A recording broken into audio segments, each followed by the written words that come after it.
Oh, look at us all. Hey. Now we can hear you.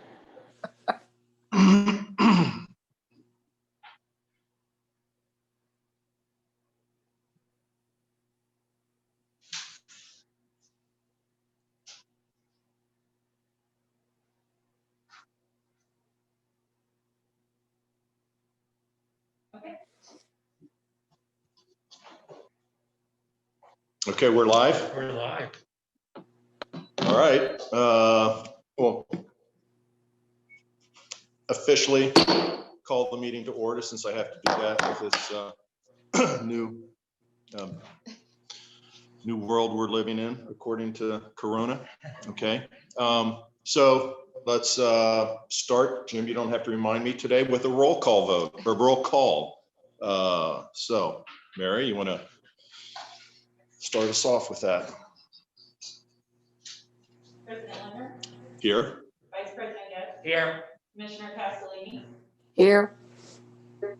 Commissioner Glenn, Here. Commissioner Thomas,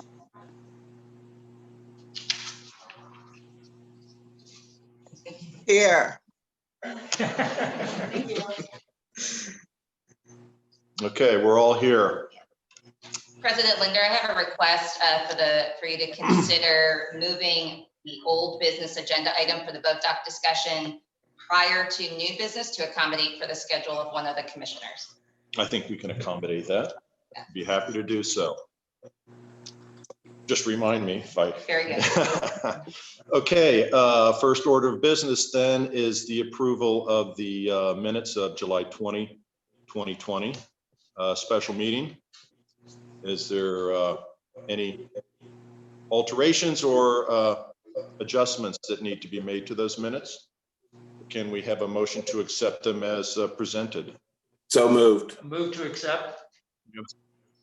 All I'll right, second. all in favor? Aye. Oh, roll call. Roll call, yeah. President Linder, Aye. Vice President Getz, Aye. Commissioner Castellini, Aye. Commissioner Glenn, Aye. Aye. I didn't hear my name, but aye. motion passes. Okay, thank you. Next up, we're going to have some retirement recognitions. Yes, commissioners, it is my utmost honor to be able to introduce to you today two of our stellar, longtime dedicated employees who will be heading to retirement at the beginning of September. I have asked their immediate supervisors to join us today, just to share a little bit about them and to be able to celebrate and recognize our upcoming retirees. So I will begin with Ms. Crystal Courtney, who will be recognizing Mr. Jim Godby. It's my great honor to do so. I've known Jim for about 1.5 years now, and I remember the first time I met him, I sat down in his office, and the first thing he asked me was, "How do you feel about deer hunting?" So I think he was feeling me out, but we've been getting along just fine ever since. So Jim's been with the park board for 30 years as a member of Natural Resource Management Section. He began his career with the tree crew and quickly rose to tree crew leader, serving in that position until the early 90s, when the leaders of the Natural Resource Management Section began to analyze the need for some land management practice changes, where we were decommissioning lawns, installing prairies, starting our deer management program to protect our forest, and general reforestation efforts. So with that came the new position of land manager in our division, and Jim's passion for natural resources and knowledge and background in it made him an excellent candidate. So Jim was our inaugural land manager for the park board. We led great efforts to install many acres of prairie across the system, serving as the Cincinnati Park Board's burn boss, which is maybe the coolest title that you can have.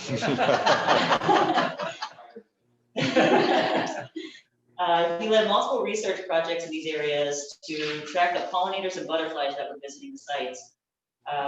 His most important contribution, and I think the contribution he's most proud of, is the deer program.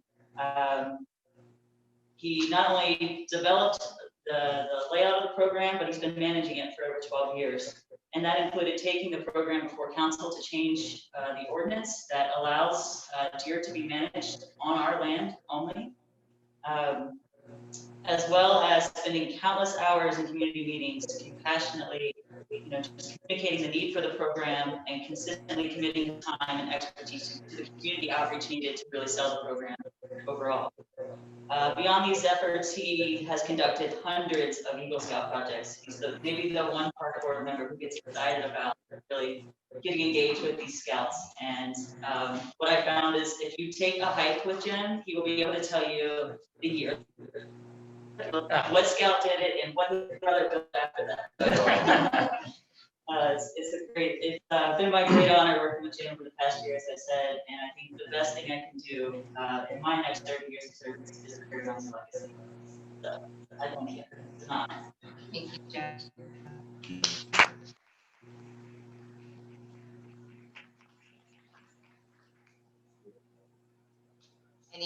Anything you'd like to say, Jim? Well, I started out, walked through the doors first in 1990.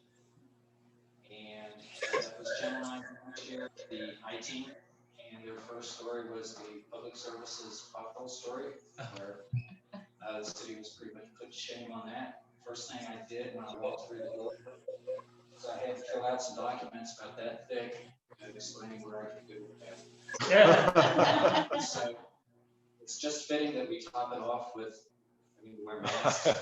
social distance and everything, so I can honestly say, what a long, strange trip. It sure has been.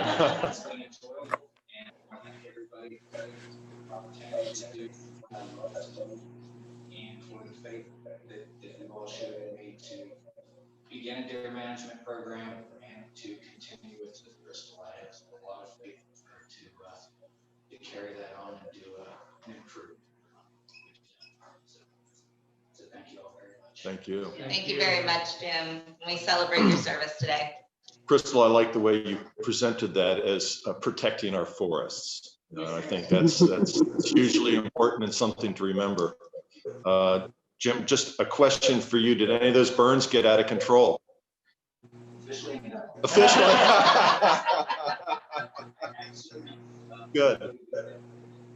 Probably the best one was we did Orange Park, the entrance there, which was a beautiful burn. It's always a fantastic looking burn, very impressive. And once everything was all done, all the smoke cleared, flames gone, here comes the fire department. Late to the party. So you would do that prior to turning it into a prairie, or is this is just a That's how we manage the manage the prairie? Okay. And how frequently do you burn? Is that a seasonal thing, or is it every few years? Every 3 to 5 years. Okay. Okay.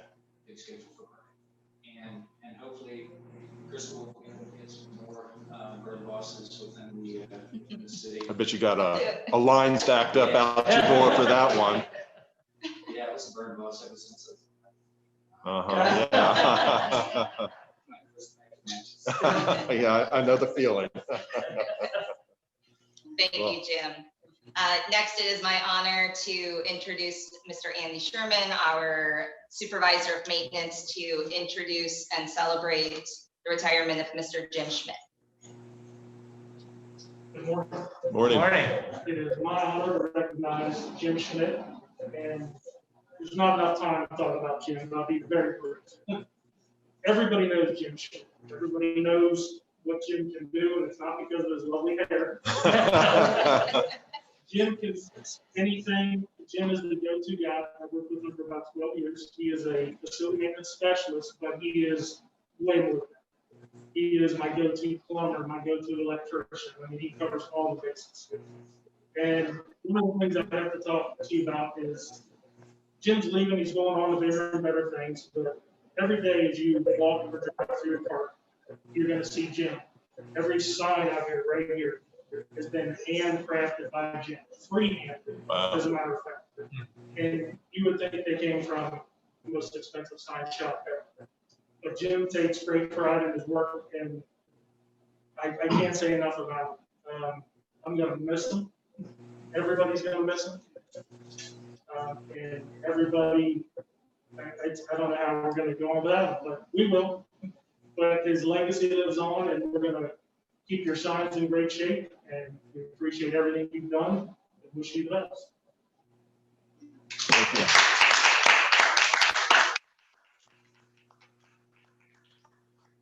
Congratulations, Jim. We celebrate your service today. Is there anything that you'd like to say?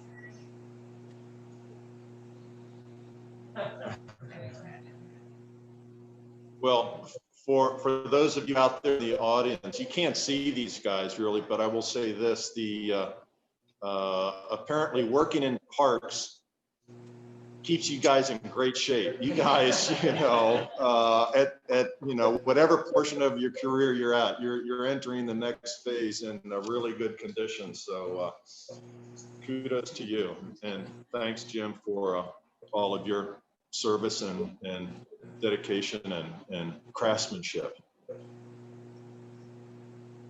Very good. Thank you, gentlemen. Okay, next item is we're skipping to the old business, Yes. right? Yes. And we're going to have a boat dock discussion.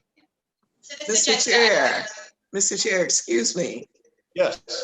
Do we typically acknowledge receipt of comments even though we don't read them and say that they will be a part of the minutes? Oh, thank you. Thank you for reminding me. Yes, we did receive, I don't know, maybe about a half a dozen or so public comments, I think. And as we talked or did last meeting, we will include those or can include those in the public documents. So anybody that wants to see them, they should show up in, I don't know how long it takes for that to get online or whatever, but they'll be there when the rest of the information gets there. Thank you, Commissioner Thomas. Okay, All right, President Linder, this agenda item is on the agenda at the request of Commissioner Flynn. And I know that he would like to address you today, so I will turn it over to Commissioner Flynn. Thank you. As you know, I've been working to see if it's possible to bring about the boat dock / marina at Smale Riverfront Park, which is part of the Smale plan. The original plan was done many years ago. At that time, it was estimated to cost approximately $3 million. The $3 million was secured, $1.5 million from the state of Ohio through a federal grant, and $1.5 million of city general capital dollars that were beyond the allocation to parks. Since that time, that $3 million has sat in the account, and the only expenditures from it have been for the design of the boat dock, which we are now at a 90% design completion.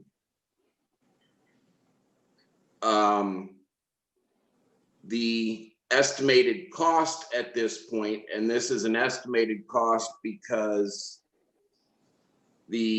a guaranteed max cost, because the subcontractors have not been all engaged as to exactly what it would cost. But we're at about approximately a $4.9 million cost now. I've been working on both the cost side and on the revenue side to see if it's possible to do. And I don't want to spend any more of my time doing this, and I certainly don't want to waste staff time working on this project if a majority of the commissioners say there's no possibility any way that we want this boat dock to move forward. There are a group of private individuals that have agreed to raise money privately for this, but they're not going to be able to raise all of the money. I'm not asking for a commitment from the commissioners today for a specific dollar amount, but I just wanted to try and get a sense of if private dollars were raised, would commissioners be willing to match those dollars? We just spent $750,000 on the rebuilding of the fishing pier. I'm thinking that we would need less than that to build the marina.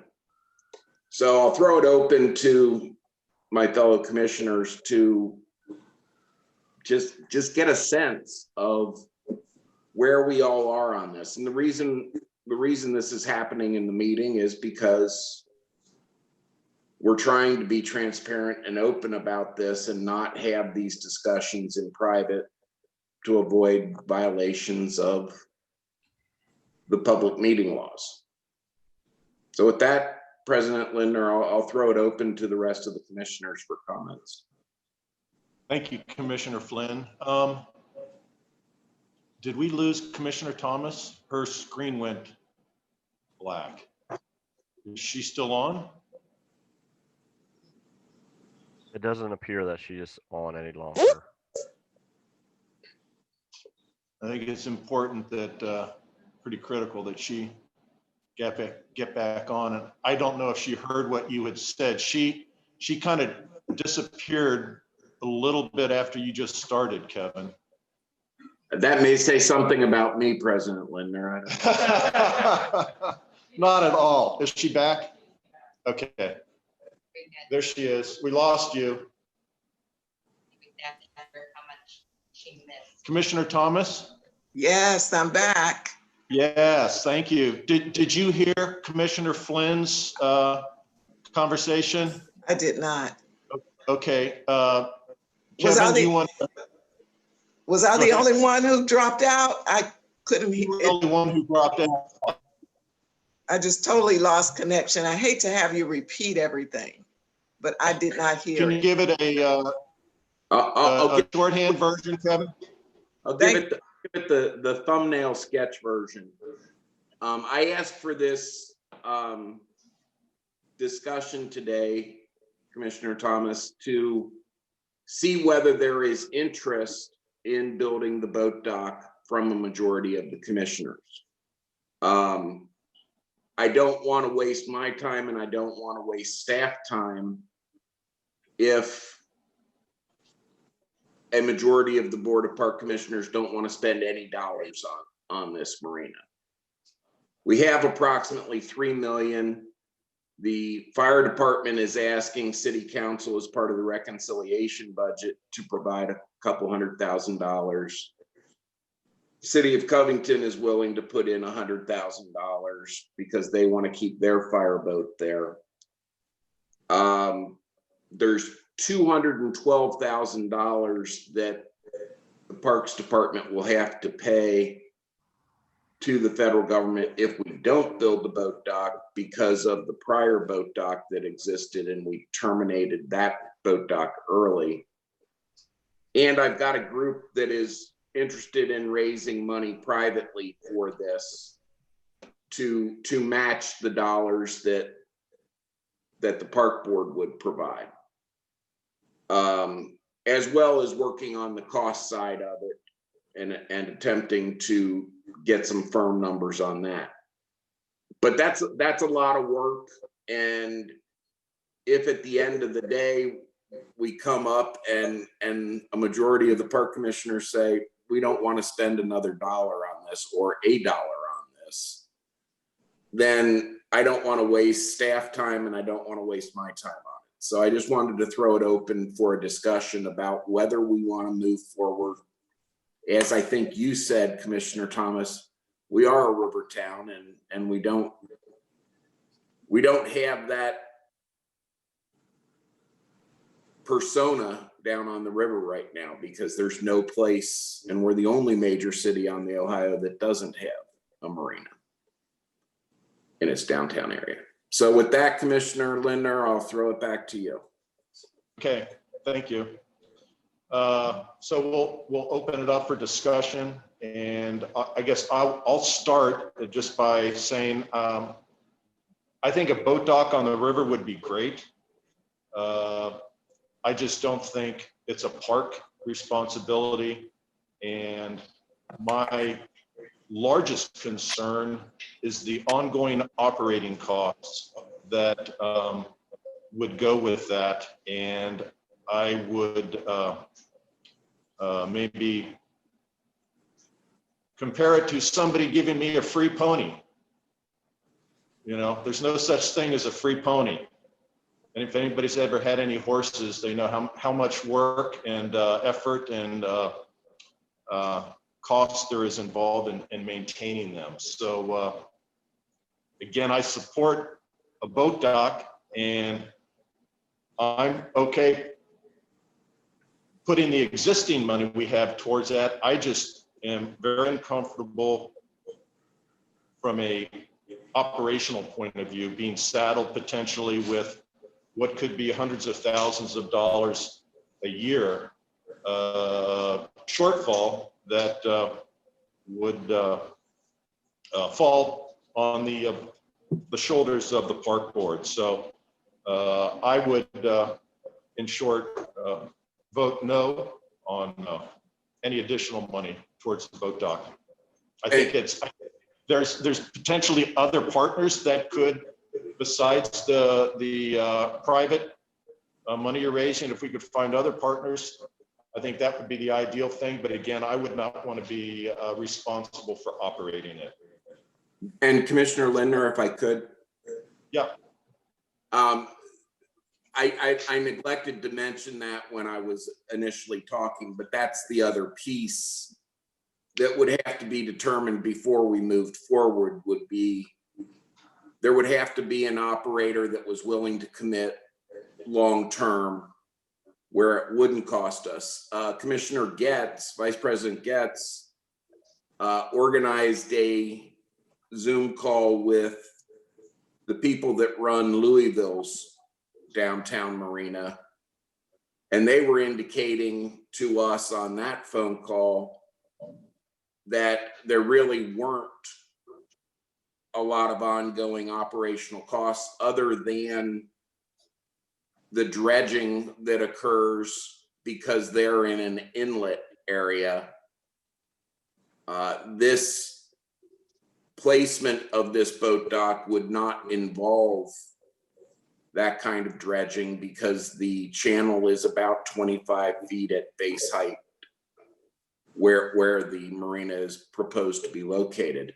But I agree 100% with you. We don't want to be taking that free pony and having to put in hundreds of thousands of dollars a year, as we've seen with other projects that parks and other city departments have taken on. You know, we took the free carousel, and then we've been putting in $200,000 or $300,000 a year to subsidize the operation of the merry-go-round, which I would also argue is not a core parks project.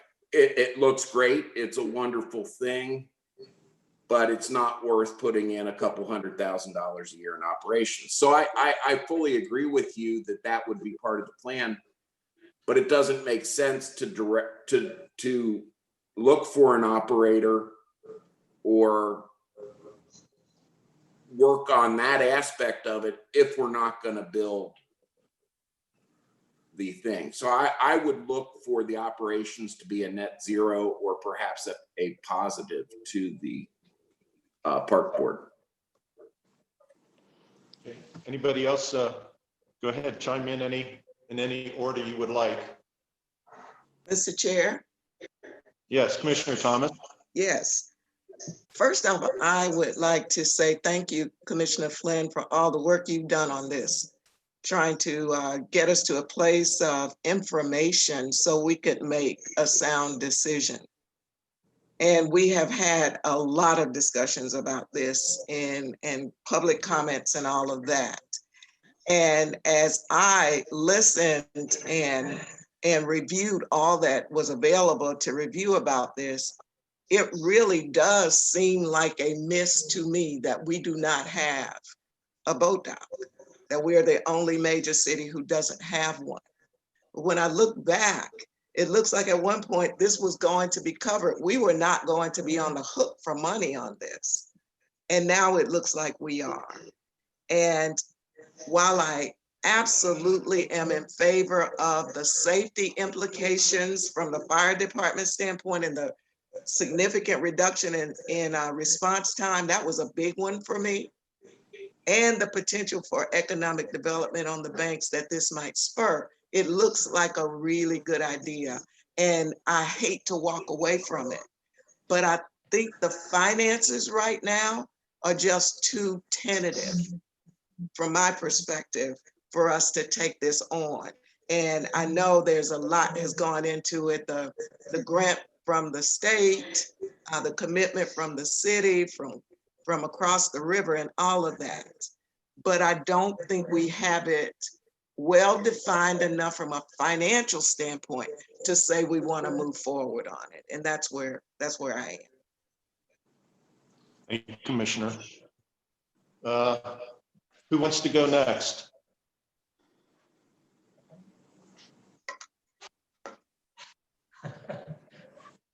It's down to Jim and Susie. I know. All right. Can you hear me? Yes. Okay.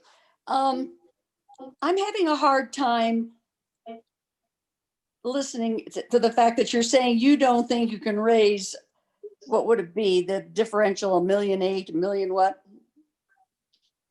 Yeah, about $1.9 million, 2 million.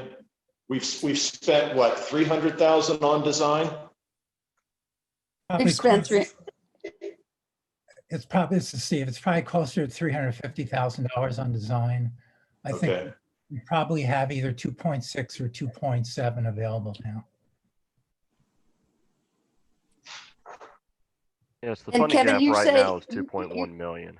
The folks that you've canvassed are willing to come up with something, but not, and they're the users that you're canvassing, but they're not willing to try and raise that $1.9 million. Is that what you're saying? Not the entire $1.9 million, no. And I mean, I don't think that many parks projects have been completely raised privately.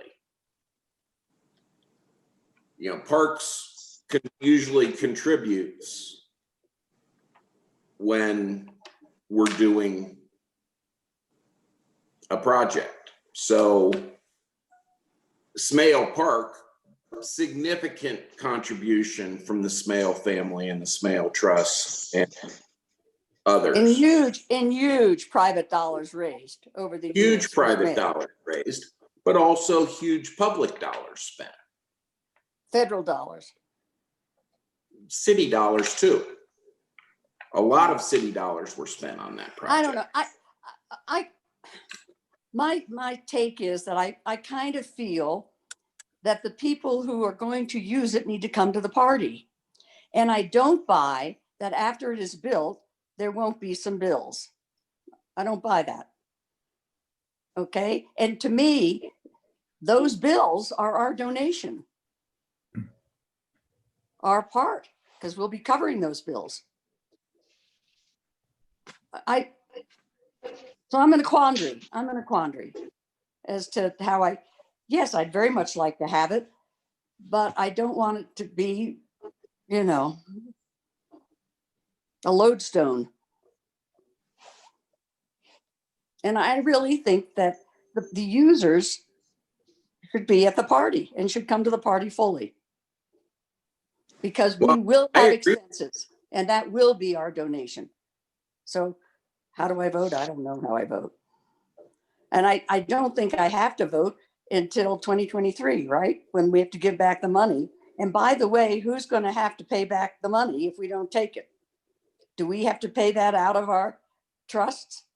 Or does- The money has not been, so the $1.5 million has not been spent, but the 221,000 would have to be out of us. Out of us. So there's that to be considered. I don't know. One side of me says, come on, Kevin, charge. Go for it. I think you can do it. I'll I'm help you do it. I'll help you do it. looking at what we voted on last meeting, where we voted to spend $750,000 of city money, park money, to build a fishing pier that hasn't been fished off of in the last 30 years. People that are fishing down at the public landing. I know, I go out on Sunday mornings and I see them fishing there. I don't see anybody fishing off the fishing pier. And there wasn't even a discussion about spending the $750,000 of city money. It was full steam ahead, no discussion. I'm talking about spending less than that in park money for. Okay, let me ask you this. I'm just going to interrupt you. I'm going to interrupt you. So are you anticipating that maybe the parks will have to come up with is the 200 and something thousand that we'd have to come up with anyway if we don't do it? Probably about 500,000 and 500 or more thousand in private.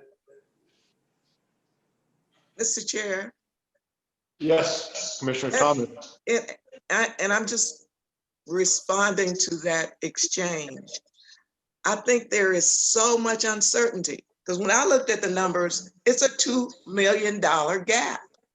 And we've not, to my knowledge, we haven't discussed at all how that gap will be closed. So we come from the origin of this thing where it was going to be paid. We were not on the hook for any money. Now, the numbers I had said we were on the hook for $2 million, and now it's $500,000. So I think we just don't know enough. At least I don't feel like I know enough. Based on what I know now, it says we don't have the funding. And just to clarify, I'm not asking the board to take a vote to fund this boat dock, because in that $4.9 million number, there were a lot of items, including, for example, $150,000 dredging allowance. There is no dredging that's necessary at this location. I can take you out on a boat and show you the depth finder. You dredge when you're in an inlet. This is in the river. So there was a $50,000 inclusion allowance, meaning that they would expect that they might have to pay more in their contracts to have minority and women-owned businesses participate. That's an antiquated thought. People that own those businesses are competing every day for business without it costing the city more money. Some of the bids that have come in are lower than the guaranteed price. And that's not a knock on Universal. They're saying we haven't gotten those bids yet, so we're promising you it won't cost more than that. I'm not saying that if it cost us $4.9 million, we would move ahead with this. I'm just saying, before I look anymore at the cost, before we sit down with Universal and really try and drill down on the cost numbers, if the sense of the board is no more dollars from parks or no dollars from parks for this project, I don't want to spend my time trying to work on the cost side of the equation. So, Mr. Chair, Yes. I'll weigh in too. As I fully agree, and I appreciate this conversation because I know Commissioner Flynn has spent a lot of time, and having spent some time and talking with some other people as well, we are at a point where we just need to come to some decision whether this is worth our time and energy from both a board member perspective as well as staff. I think what the question is if we came up with better parameters. So for example, we know that we are going to be spending at least $200,000 of park money. Now, whether the city will let us take that out of the money that the city has contributed to this project, I hope so, but we don't know that for a fact. And I also agree with Commissioner Lindner that I don't want to be saddled with an ongoing $200,000 to $300,000 of operating expense for a boat dock that is used by a relatively small number of people. But as Commissioner Flynn noted, we did talk with operators of a boat dock, multiple boat docks in Louisville, and it did sound like that the degree of ongoing operating costs were perhaps not as significant as what we're hearing here. Most of that related, as Mr. Flynn said, to the dredging costs that they incur. Outside that, it was relayed to us that it was more a maintenance standpoint of cleaning, keeping the dock clean. And as Commissioner Flynn said, clearing the dock area for dredge, not dredge, but of debris that comes down the river, which we would have to push to probably an operator of the boat dock. So where I am on this as well is that in my mind, if we can get to a point where that the optional cost going forward is not something of $100,000 to $200,000 a year, but a smaller number, plus we acknowledge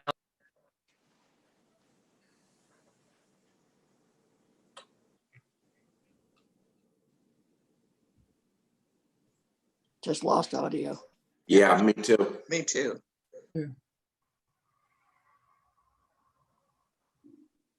Mary, I'll text Mary. thanks. It's good to see that we're all still here Yeah, I thought I was gonna be gone again. then. Sorry. It was on mute. I don't know why it switched over.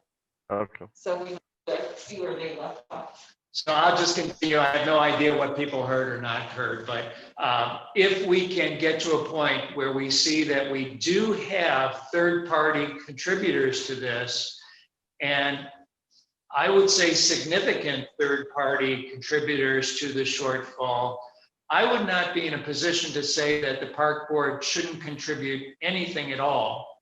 I would think that if we have contributors stepping up for the shortfall, if we get comfortable with how this thing would be operated going forward, I would not want to vote to say that there would be no park dollars committed going forward.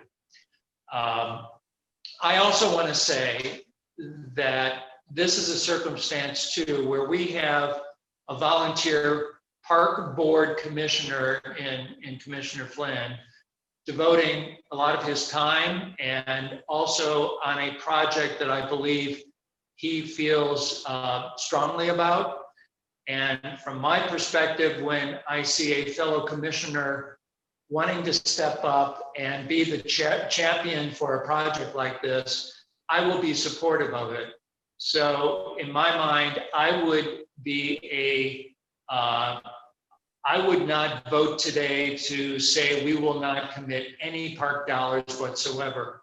I will be on record to say, though, that I would not be, I'm not in a position today to say we would commit X number of dollars, but I think we need to come to terms with under what circumstances or under what condition would we be willing to go forward and commit dollars. And that's where I think we have to sit down and say as a commission, if we get X number of dollars or X percentage of dollars from third parties for the shortfall, then we would go forward. If we sat down and said, if we know that our operating costs, if we have a high comfort level, that our operating costs out of pocket every year to the park board is less than X amount or whatever, I think that would be another prerequisite to us committing additional funds. So that's where I stand today.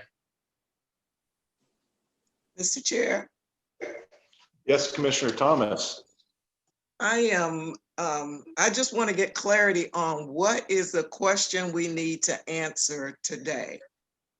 My understanding was we needed to say to Commissioner Flynn, and I echo Commissioner Getz's comments about wanting to support Commissioner Flynn and all the effort that you have put into this. I really commend you for that. And conceptually, I am all in on having a boat dock at the banks. There's no question in my mind about that. It is the how of it. So what is the question that we need to answer today in terms of continuing or not? If we say absolutely not, Parks is not in the marina business, then we're done. But I'm not saying that. I'm saying the finances are too fuzzy for me, and I don't know how to commit to a project when I'm so uncertain about the funding. And that's my issue. And if we're not willing to get additional information to clarify that, then I have no choice but to say, no, I don't want to do this. But that's not where I am conceptually. President Lindner. Yes, go ahead. Yeah, asking for a firm commitment from the commissioners to say, full steam ahead, we're going to build this thing today. I'm where you are, quite honestly, Linda. I'm not saying that if this thing costs $4.9 million and we don't have major private funding committed in hand, not just promised, but in hand, that I still want to go ahead with this. I don't. But I don't want to spend staff time and my time pursuing this, because it will take some park dollars to get this finished. And as you said, we don't want to spend any dollars on this. If that was the decision of three of the commissioners today, then it saves me a lot of time from working on getting those costs down, from working on getting private fundraising, from working on getting an operational plan together. Those are all questions that still need to be answered. And I'm willing to commit to continuing to work on those things. But if at the end of the day, it's not going to matter because we need a few $100,000 from the park board, then I don't want to spend that time doing that. So I have a question regarding your Zoom call with Louisville Marina. I'm just curious as to how similar their operation was to this operation. So this boat dock is a transient boat dock that has 29 slips. And I've heard it's going to be anywhere from $400,000+ a year to operate that. That could be right. I don't know if that's right or not, but when you've got 25 slips or 29 slips and a boating season of so many months, what does that translate into as far as revenue generated to cover those projected expenses? President Lindner, Yes.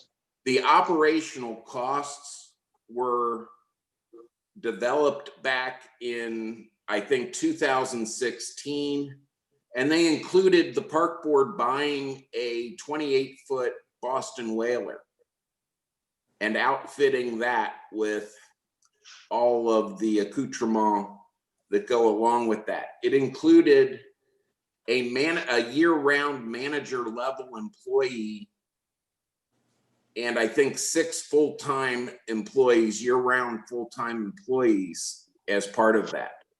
The Louisville dock has shown you don't need that. The plans developed would have this as a locked marina, so you would have to have a passcode or a pass key to get in. So the other part about Louisville is they don't charge for their boat dock at all. The plan here was always to charge a reasonable rental for the use of the boat dock. So their cost, they said, is about $40,000 a year, and it's mostly related to dredging. It's nowhere near the $400,000 that was put up as potential costs on our perspective. And part of the reason for that is the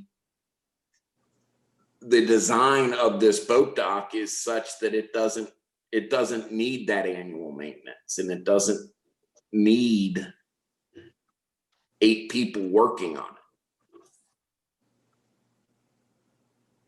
Yeah, and that's the question. Their boat dock does not have restroom facilities, showers, that sort of thing. So it does not require the level of maintenance or staff attention that the original design for our boat dock does.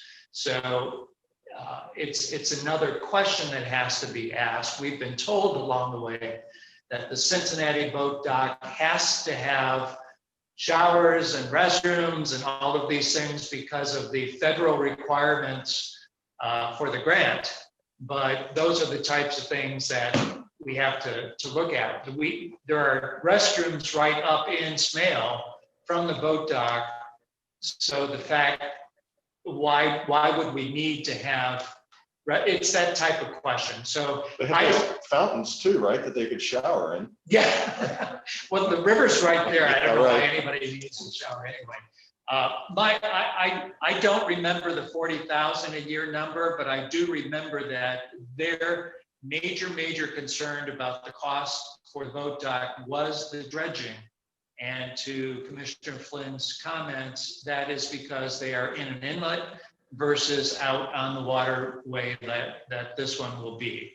So I fully agree, though.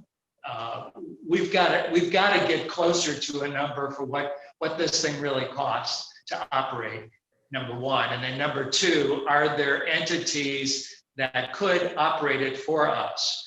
We heard in Louisville, it's just their park, because it's at the base of a park in Louisville that the park maintenance people are used to do the maintenance on the boat dock. So we need to just understand, do we have a third party that can do it? Or if it is as minimal as, I don't know, tens of thousands of dollars, is that something that can be incorporated in the maintenance workers that are doing Smale Park? But I fully agree, those are questions that still need to be answered and satisfactorily answered before we would move forward with them. We don't have those final answers. I think the plans that we have include the showers and they include the restrooms, they include those facilities. And that's what's been approved by the federal government / state government. So any change to those plans would require their agreement as well. There's no sense in asking them for those changes if we're not going to go forward. Mr. Chair. Yes. So perhaps, I think we all know now where we stand on this. And I think since this is the first time we've been able lately to get into the nitty gritty, I recommend, it sounds to me that we have a majority of the commissioners who would say that we are interested in this project, but we need to establish the parameters under which at least the three of us would be willing to commit park board funds in the future to complete this project. So I would recommend that our next step be that we sit down or ask staff to come up based on these conversations that we have without doing a lot of work, just saying, here's what we've heard are the prerequisites of getting to a point where we would be willing to move forward in a more concrete way with RFPs for construction, et cetera, would be number one, we get a better concept and I think if the steps would be number one, can we do modifications to the design that is before us today that we know is a not to exceed 4.9 million total in cost for us? So that would be the first step. If we can then hear from the federal government that we can redesign this to not include showers, not include restrooms, that we would have a path forward for decreasing the projected not to exceed cost, that at least tells us that we've got a closer number to what we have to come to. And then number two, establish as a park board what the parameters would be as far as third-party fundraising. Are we saying we need to have 75% of shortfall covered? Are we willing to say we would go 50-50 and match third-party number? I don't know what that number is, but at least then we can have the two major things done sequentially and not take up a lot of additional time for commissioners or for the staff if those hurdles cannot be met. Can I just say one thing so that I have a clear understanding? If this is voted down and we don't build a marina, we're on a hook for $500,000, correct? Because we'll have to pay the fee, the fine, and we'll also have to pay the $300,000 design that's already been spent. Is that correct? I think so. Yeah, we paid what, $350, Steve, in design cost, Yeah. and we've got $260,000 repayment back. 212. 212. Okay. So I think we have to nail down some things before we can make a decision, because we've already spent $500,000. So I'm fine with Jim's suggestion. What I would like to avoid is spending any more money before we make a decision.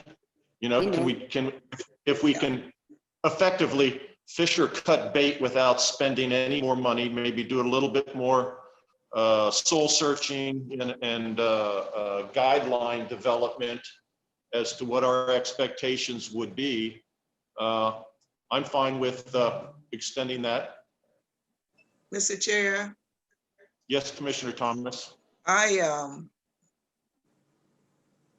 am not in favor of spending any more money either. And I wanted some clarification because I was trying to follow the suggestion from Commissioner Getz about not doing the bathrooms and additional modifications.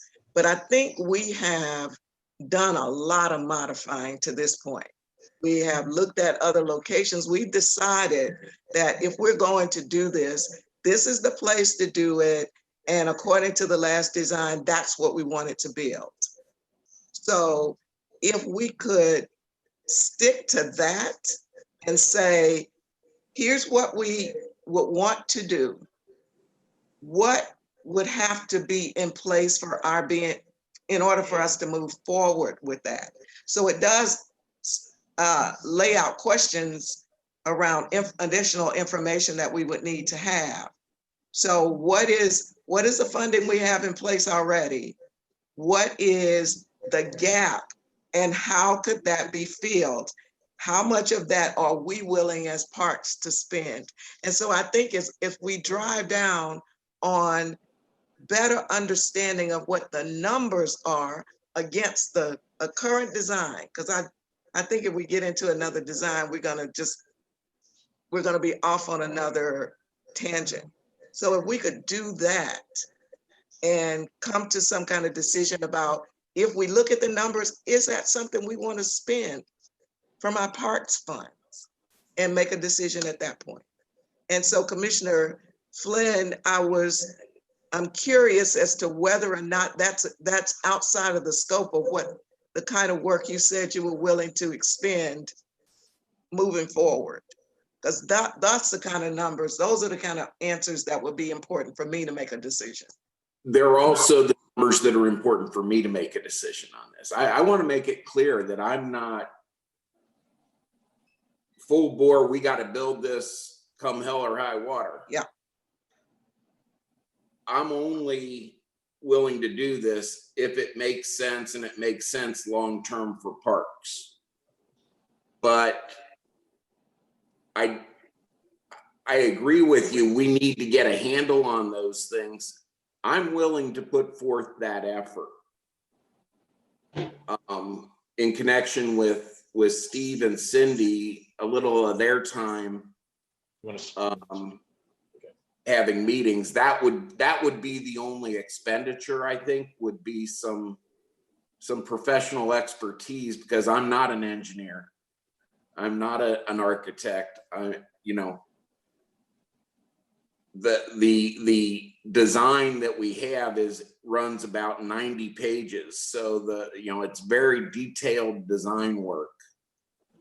But I'm willing to put forth that effort. I'm willing to put forth the effort with the private sector people to raise money. So I'm willing to work on both sides, the cost side and the revenue side.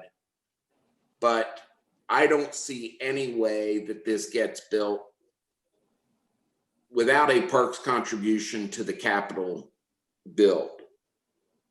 I'm even more bullish that it shouldn't be an ongoing $30,000 or $40,000 or $50,000 or $60,000 a year cost to parks. I think it should be a net zero cost on an operational standpoint. And that would be the only reason that we would try to, down the road, perhaps change the design of it, would be to keep the operational costs down. So for example, if it's going to cost parks $50,000 a year because we have showers, that's not the capital cost of building those showers isn't the problem. It's the ongoing operational costs of having showers.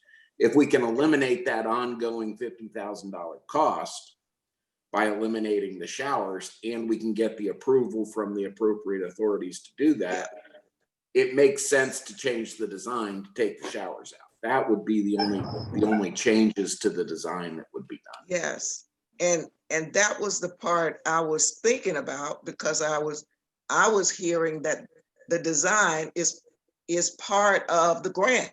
So any changes to the design could impact the grant. So then we're in another spin.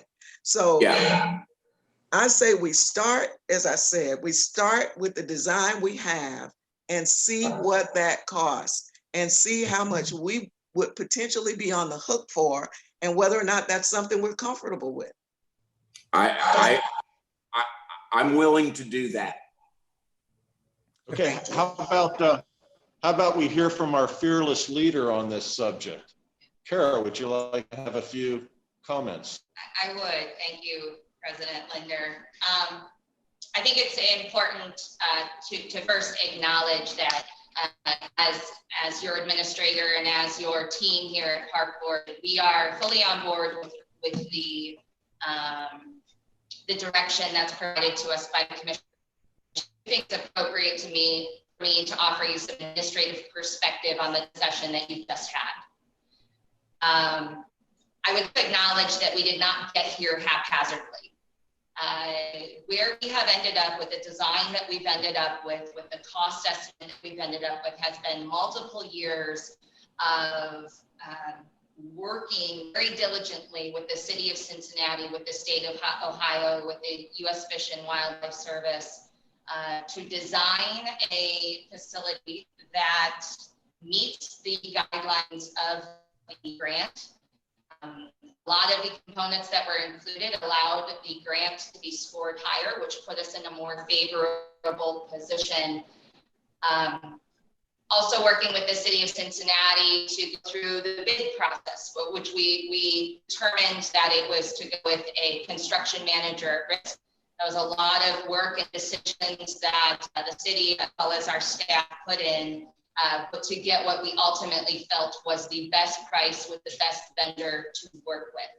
So I would like to start by acknowledging that we did not get to the position that we are at haphazardly.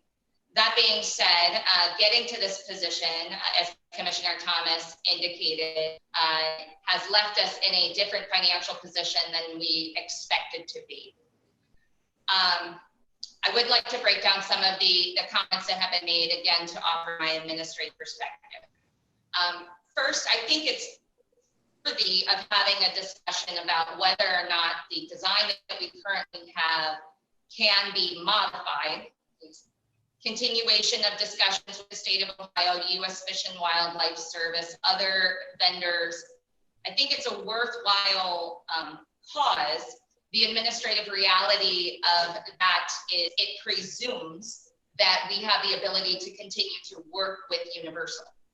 We do not have clarity yet because the construction manager at risk contract was terminated. We do not have clarity yet with the city whether or not we are able to continue our relationship with Universal. The positive benefit at that moment that Universal has indicated that they are willing to work with us, but we have not received a commitment from the city that they would be willing to, able to enter into a direct award, which may leave us in a position where we need to go out to bid again. We can go either way. We might see a cost reduction, we might see a cost increase. So until we have clarification from the city whether or not we can continue to work with Universal through a direct award, my own comment to that is that the attempt to reduce the cost could potentially be futile if we cannot maintain our relationship with Universal Construction. I have not had an opportunity to sit down with the city manager to speak with her in regards to her questions about this topic. Also administratively,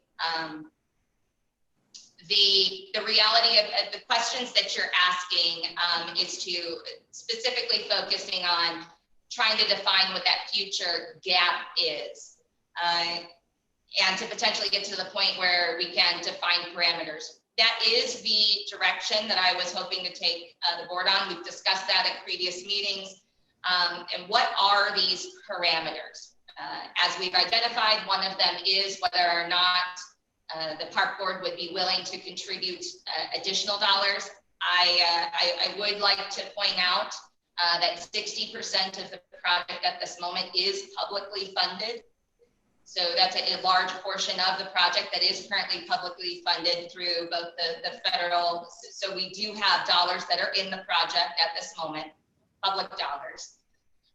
But to get to these parameters, one of those did include whether or not the parks were interested in including additional dollars. One of those did include whether or not we proceed with the current design or a modification of the design. But other parameters include the operations. And just so that you understand, I guess, not that you don't understand, the administrative reality of this is that even if we were, once we're able to potentially define what the funding gap is, I do not think that we still have enough information to move forward. One of the primary concerns that I've heard from the commissioners is the operations. One of those parameters that I would like clarity from you at a future meeting, not necessarily today, is what is the minimum amount of years that you are willing to accept an operational agreement. That in order for me to get that answer to you, so if you define a certain number of years, we would then take that information administratively and create an RFP, put it out to bid, and see what we get back.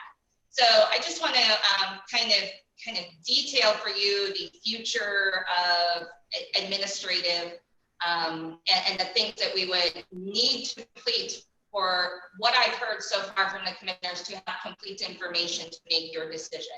Because even if you get the dollar amount down, what I've heard various commissioners is that you want to make sure that there is solid operations behind it. The operations steps that we've taken, again, not haphazardly, resulted in one bidder with 1 year, and their business plan did show a full covering of operational costs. Did not account for the ongoing maintenance of the facility, but did account for operational costs. So we will charge forward under your direction. But I do want to point out those administrative functions. All of this may potentially lead us back to the question of, will the park board contribute additional funding? And I believe my perspective as your administrator and Commissioner Flynn's question is all of that work that I've just detailed and all those administrative actions that need to occur. If at the end of the day, we are still, we take it from a $2 million gap down to a $1 million gap, the willingness of the commissioners to contribute to that gap, which would increase from a 60% contribution to something larger. So I just wanted to offer my perspective on the road in front of us. Should we continue down the path and make sure that you are comfortable with the, because unfortunately, Commissioner Flynn cannot do this alone. This requires the contributions of our planning team. It requires my contributions and ultimately put some interactions with the city continuing as well. Just wanted to offer my perspective on the administrative road that lies ahead, so that you can be confident in your decision to ask us to continue forward. So question I have is, how will we get a sense, and how long do you think it would take to discover what that gap is you may potentially need funding? Well, it's predicated on whether or not we can continue with Universal. So if we are permitted through direct award to continue our relationship with Universal, then we continue to have those discussions with Universal. But again, it's not just Universal, it's the state of Ohio, U.S. Fish and Wildlife Service, those discussions that need to occur. That deals on the cost side of things, Yes. but that doesn't solve for the, call it contribution, the revenue side of things. How much, part of it is going to be how effective Kevin and his crew is going to be at raising funds to go towards this. And if he's super successful, we have no gap at all and everything is great. if he's not super successful and, you know, there's a $1 million gap, to use your example, how long does that take to, you know, kind of flush out to kind of get us to that point where we can truly, you know, decide to go forward or put a stake in it? And I know that's, you can't answer that problem, but I guess I that's. don't think it needs to be an extended amount of time, maybe a couple of months total. I mean, like I said, the furthering discussion without confirmation from the city whether or not we are able to continue our relationship with Universal or need to go out to bid, at least is the start of that question. So if we are able to continue our, what was a terminated relationship, and we are able to re-engage in that, then we can start those discussions. As Commissioner Flynn pointed out, there's a lot of items within the budget that we might be able to target with different bidders and see if we can reduce that cost. In addition to discussions with Ohio Department of Natural Resources and the U.S. Fish and Wildlife Services about whether or not modifications to the facility are necessary, which would require, if we did modifications, there would be a financial investment required for that. And that would be Steve and his team working with Universal to redesign the product. So that goes to some of Commissioner Thomas's questions about whether or not we should. That's one of the parameters that, like, do we want to pursue a new design? Just want to reduce the cost of the current design. If we are unable to work with Universal, then we are in a position, and I do not know where the city stands on this. We are in a position where we go back out to bid. So at that point, you would need to decide, do we go out to bid with the construction documents that we currently have? Do we modify the construction documents and then go out to bid? Do we structure the bid where there's add alternatives to it or something to that effect? And then the result of the bid process would at least give you the new cost. I could not tell you if it would be higher or lower. As I said, the city's extensive work at the beginning of this project was that construction manager at risk was the optimal way to go. And while you may, and while entering into that sequence of events may give you the dollar amount, again, with my interactions with you over the last several meetings, is that there's still missing pieces that need to be determined. Do we have an operator who's willing to commit to 5 years, 10 years, whatever it is that you decide is a minimum? Are we comfortable with if those contracts, we have a 25-year commitment to maintain the facilities. So if at any point contracts are not renewed, are we comfortable with taking over operations, being present? So a lot of things to consider. And the best thing that I can do for you is to work with clarity from you so that I know what my next steps are. And that's. I guess another way we could do it is just to say, what's everybody willing to, commit from additional park board funds? And then the flywheel is what needs to be raised. So in other words, if we all agree that we'll throw in $500,000, then you know that you got a $1.5 million bogey to go after and see whether that plays out. Or just, keep on going down, and I'm fine with,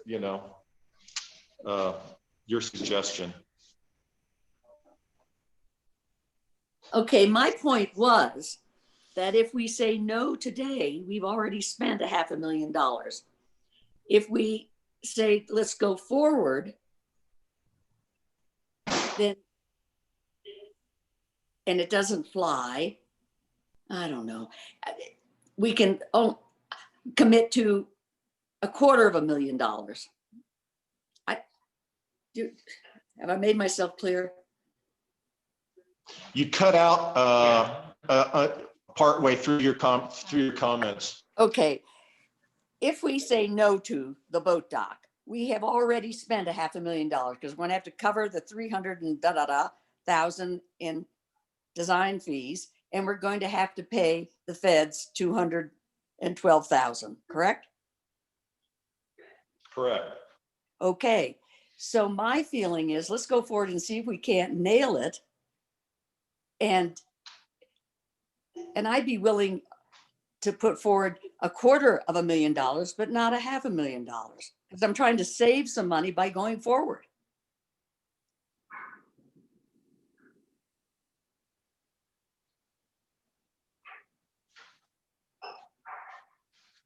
Well, I think that does then say that the whole discussion today was from Kevin. If there was, at the end of the day, light in the tunnel, would this board be willing to say, yes, one more dollar we would give out of park funds, or no, we've already got this commitment. Let's not waste any more time. Let's just cut bait now and say we're not going forward.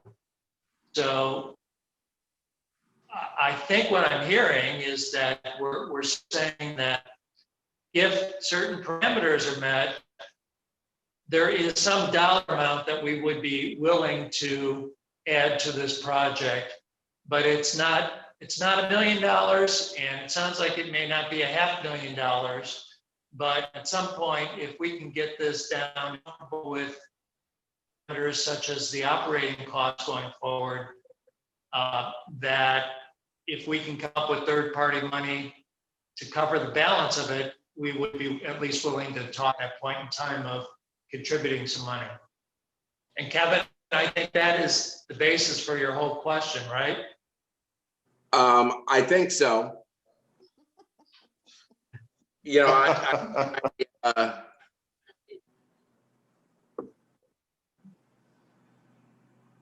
I don't know what the number's going to end up being, but I'm at least encouraged enough to keep working on it. I agree with the director that we don't want to be.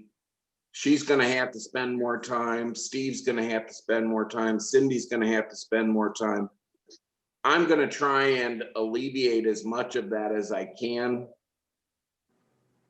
And, you know, I should know more in the next couple of weeks if the private sector's not willing to really substantially step up. You know, I didn't want to go to them if the park board was going to say, no, we're not going to go forward with this. We're not going to spend one more dollar. Conversely, if they say, you know, we're willing to contribute chump change, but we're not willing to substantially contribute, I'm going to come back to the park board and say, we don't have that private commitment. So I'm willing to move forward on those parameters, and with Steve's help and Cindy's help, talk with Universal. Even if Universal is not allowed to be the contractor, it gives us a good idea of the costs, so that if it has to go out to bid, certainly Universal would probably be in the best position to be the successful bidder, because they would have the best experience with what the real numbers are. So I'm willing to proceed forward, because I didn't hear a definite no today, which is what I was worried that I was going to hear, and you know, if that had been the case, it would have been fine, because it would have saved me a lot of time.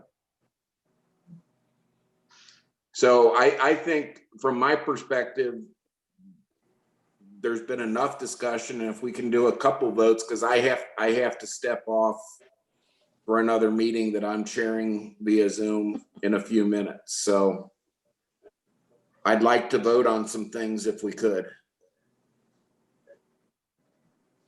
Okay, so it looks like you live to see another day. Okay. Good luck to you. Good luck to all your effort. I'm not sure. Hopefully this is what, you know what you're signed up for. So God bless you. Sometimes I feel like Don okay. Quixote, but it's okay. Yeah, I hear you. Okay. We're done with the old business. Can we get into new business then? So first agenda, new business is grant application acceptance from some park fashion and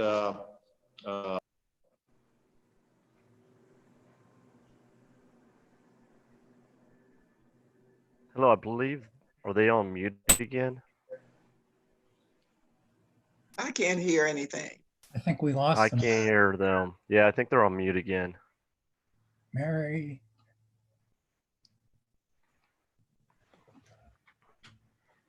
I have to leave, but for what it's worth, I'm in favor of the deer management proposal. I'm against the Wasson Way. And I'm in favor of everything else. We lost sound. We lost sound from when you started talking there, Brad. okay. Okay. Well, so we are changing to or advancing to the new business items on the agenda. Kara, kind of who's going to list through that. And before Kevin left, he said yes on the Awesome Way and yes, but he had to go leave other meetings. I don't know if you want to reintroduce Craig, or Craig, you want to take it from here? Yes, I can go ahead and take it from here. Great, thanks. The first request is a grant application request and acceptance from the Parks Foundation for $10,000 for Eden Park. The Parks Foundation provides the Park Board an annual contribution to support Eden Park. This contribution is for the beautification of Eden Park's roundabout and other operational needs at Eden Park.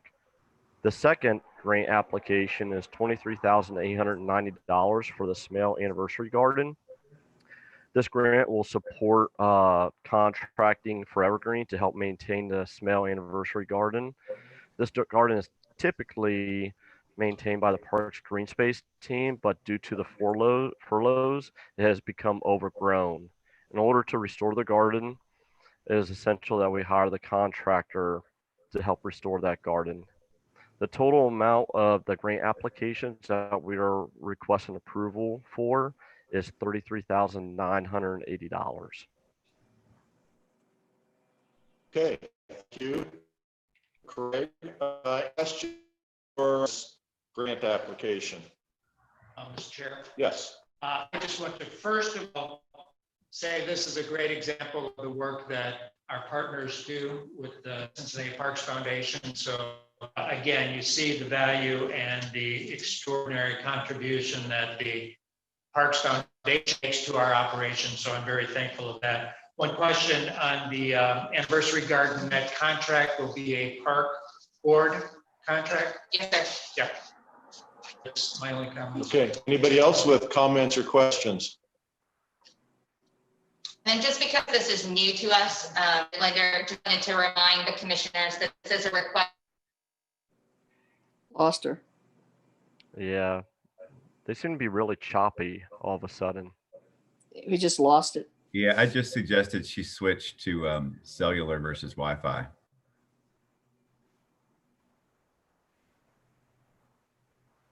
Can you all hear? No. We can hear you now. Okay. So we lost you right when Kara started talking. Why does that keep happening? We think it's the Clark connection. You were saying something, this is okay. Yeah, just a reminder to the commissioners, because it was several months ago that we switched to a new process. We are asking for both the approval to apply and accept the grants from the Cincinnati Park Foundation. As we indicated in a monthly report, Mr. Sherman will be providing you, as we receive those dollars, with an accounting of dollars received. Okay, thank you for that. Okay, no other questions or comments on this grant application. I move that we accept the foundation record. Second. Yeah. Okay, thank you, Commissioner Thomas, for seconding that. And we are going to have a roll call vote. That was Commissioner Castellini who seconded. Oh, okay, sorry. Thank you, Commissioner Castellini. My pleasure. Looking at my papers, okay. Roll call. Roll call, yes. Vice President Gibbs? Yes. Commissioner Castellini? Yes. Commissioner Flynn? He's gone, but he voted yes, if you can do that. I don't know that he can. Yeah, I don't think you can. No. Commissioner Thomas? Yes. Motion passes. All right, thank you. All right, and the second item Mr. Sherman will present to you today is a new item. It's a new item. It is aligning the park board better with the MOU that was passed several years ago. And this will be a presentation of, Going to be doing anything tonight with you. it will be a presentation and a request for approval of a kind of received over fiscal year 20. So Craig, can you walk us through the details of this? Yes, and thank you, Kara. Yes, Parks Foundation provides the park board in-kind contributions throughout the year. In order for us to retain these in-kind contributions, the board will need to accept the contributions. What's reflected in the report today is the in-kind contributions for fiscal year 2020. Moving forward, these in-kind contributions will be submitted for approval quarterly.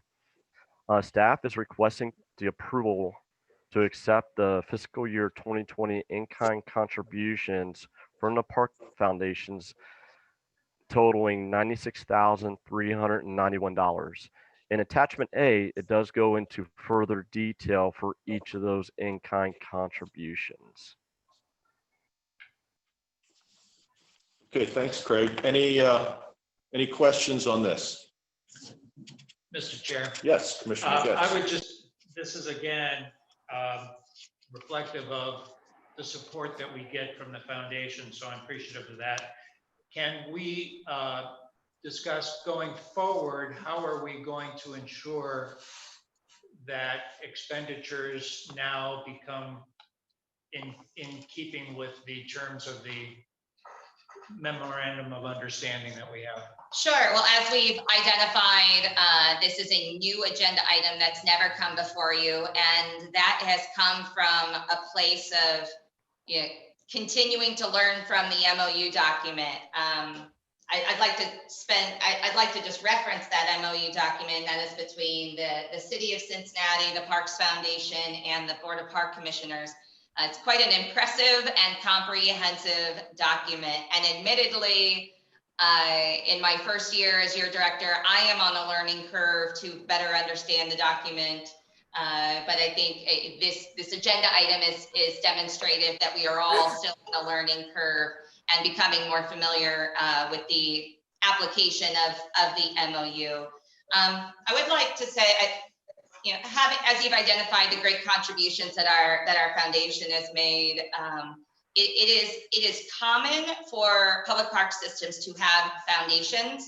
It is not so common to have effective, productive foundations and strong working relationships. And that is something that we certainly do have with our foundation and in our foundation. Lots of good has come out of this relationship. Moving forward, I do see this as an incredible opportunity to continue to seek clarity on the, you know, are there other things like this that we have not pinpointed. The way that I would like to do that is to continue to work with the executive director of the Cincinnati Parks Foundation, Jennifer Spicer, Upon my tenure as your director, her and I had a lot of conversations about drilling down on the execution of our relationship between the parks and the Parks Foundation. And I think this is another one. This is another one that we can continue to drill down and make sure that there is full clarity between the parks and the foundation on appropriate expenditures and how we expend those dollars. Kind of device that we've, or a process that we've loosely started working through is for Ms. Spicer and I to have discussions and ultimately make recommendations to our executive committees through joint leadership meetings. And I think that is going to be as a next step, the most effective way for us to continue to look at this MOU. You know, at the end of the day, serving as your administrator and also as a public servant for the city of Cincinnati, I have a responsibility to ensure that we are executing this document in accordance with the document, to be on the, to ultimately serve the public. And I think by continuing to look at these efficiencies, what are ways that we can engage with the MOU more clearly, understand the MOU more clearly? As I said, still on the learning curve. I think that those relationships and those discussions moving forward are going to allow us to continue to find things like this to further clarify the roles of both the Parks Foundation and the Park Board moving forward. Okay, thank you, Kara. Always working towards a more perfect union, right? Reunion. Yeah, right. Okay, whatever. Thank you. So then, did we approve that? No, that was a long speech. Sorry. Okay, sorry. All right. So can we have a motion to accept the in-kind grants that have occurred? So moved. Thank you, Commissioner Castellini. I recognize your voice now. Can we have a second? Second. All right, Commissioner Thomas, thank you. Roll call vote. Before that, Mr. Chair, Yes. I don't know whether it's a question on the motion, but it's a question for clarification. In there, in the in-kind list of donations, there's one that says contract services. Yes. And I couldn't find that in that attachment. I didn't know what that was. And I thought that we were not accepting contributions for contract services. I thought that's what I understood. Am I misunderstanding that? Just for clarity, that's the discussion that we need to have going forward as far as the nature of the in-kind contributions being made. But I think the intent today is to, rather than go back and sort through things that have already been done this past fiscal year, that we would approve the full $96,000 of total expenditures by the foundation as an in-kind contribution. Okay, so we will have some different way of handling this going forward, but because this is already done, we're basically starting now. Is that right? That's correct. It's Okay. that process of working towards a more perfect union. Okay. Yeah. All right. Okay. Very good. Very good. Okay. I think I voted yes already. Yes. Commissioner Castellini? Yes. Commissioner Flynn is not present. Commissioner Thomas? Yes. Motion passes. All right. Thank you. Now And Mr. Yes. Chair, just another comment on this one. Yes. I understand that these will be reported to us quarterly. Correct. And that it would be at the discretion of the director to determine whether or not the in-kind contributions or grants are in line with what we would want to accept. I believe that's the case. She will be the filter to make sure everything gets in the right bucket. Okay, and I was just curious, is there any upward limit on the amount of in-kind contribution that we would just hear about quarterly? That I don't know. Commissioner Thomas, the MOU does not state a limit of the contribution that can be made. If the commissioners were to define the limit, it would simply be to establish the relationship between myself and yourself on whether or not there's an item that you would like to see at a certain dollar amount, arbitrary, whatever you would define. But Yes. the MOU does not limit that. Yeah, and I'm not suggesting that there is or what that number should be. I was just responding to, in my own mind, where we will hear about this after it's done, basically. So we are charging you with making those decisions and then reporting them to us for information. I do expect to be held accountable if I err. But yes, my intention is that anything, and I think if there's something subjective that I bring to you and you say, why did you bring this to us? That just offers clarity moving forward. But yeah, my intention is to, if it's out of the ordinary, something that I think you would question, then yes, I would identify that item to have a discussion with you before accepting it. Thank you. Okay. Now we are going to hear from Jenny about an acceptance of a grant for electric charging stations. Yes, so the City of Cincinnati's Office of Environment and Sustainability is applying for a grant through the Ohio EPA to install electric charging stations throughout the city itself.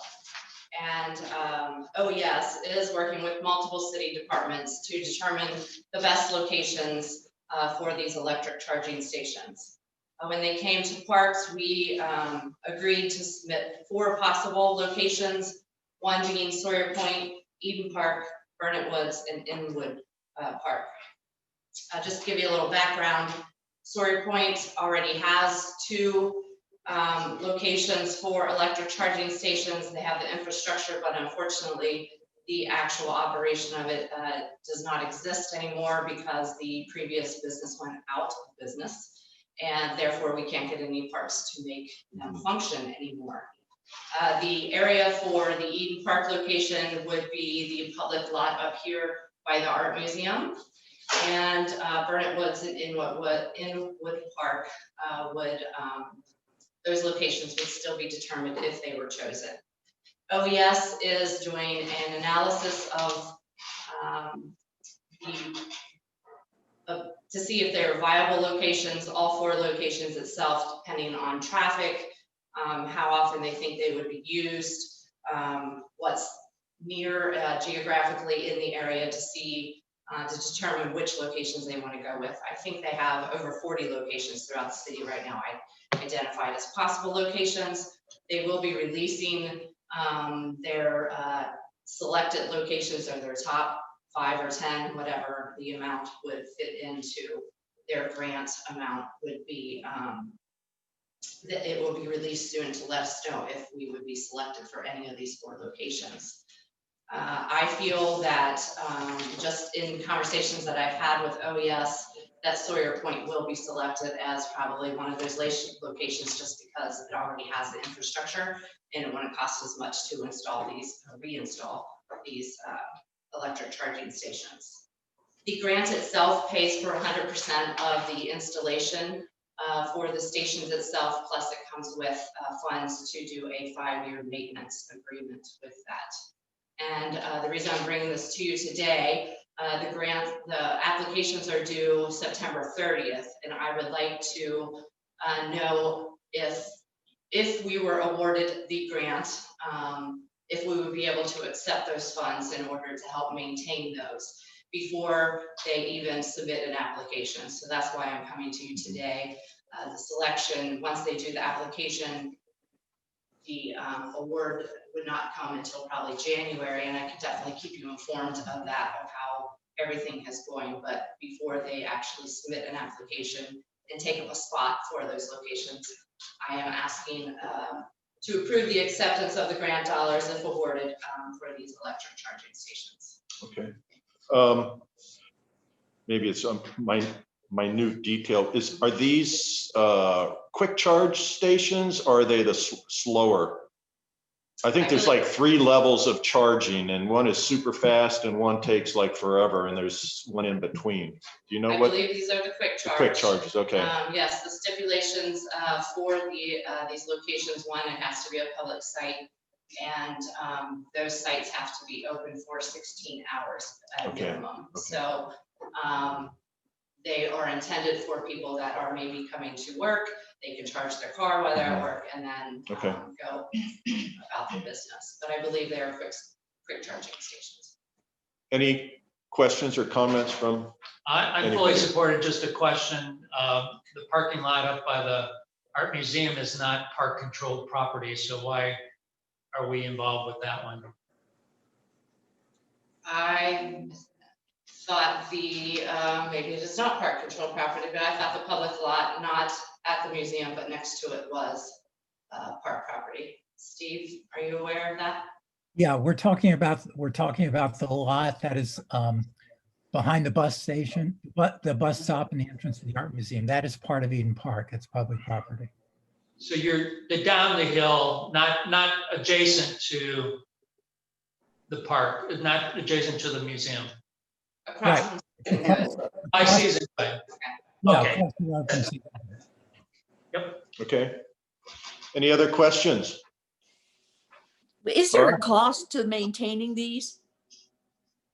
There is, and I unfortunately, I do not have that dollar amount, but OES is certainly going to appropriate the park board funds in order to have a 5-year maintenance plan.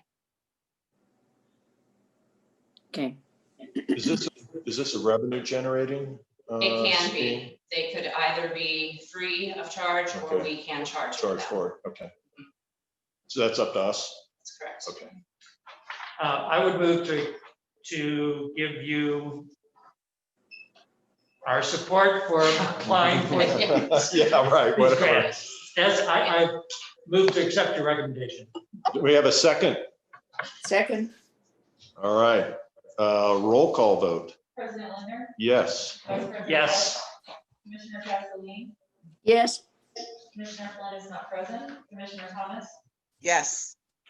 Motion passes. All right, thank you, Jenny. Thank you. Okay, moving on to the deer management proposal. Yes. Annually, you hear from us and request to continue on with our deer management program. At this time, I will ask Ms. Crystal Courtney, who's our supervisor of urban forestry, to present you with a new opportunity to enhance hiking during the season. And Ms. Courtney will take us through that presentation.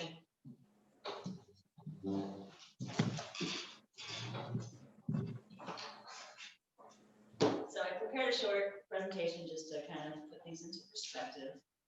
I figured I would start with just going over some of the key points of the program overall. So as you all know, the deer management program has been in effect for 12 years. Overall, it's been a very successful program. We're basically keeping the population at a steady rate.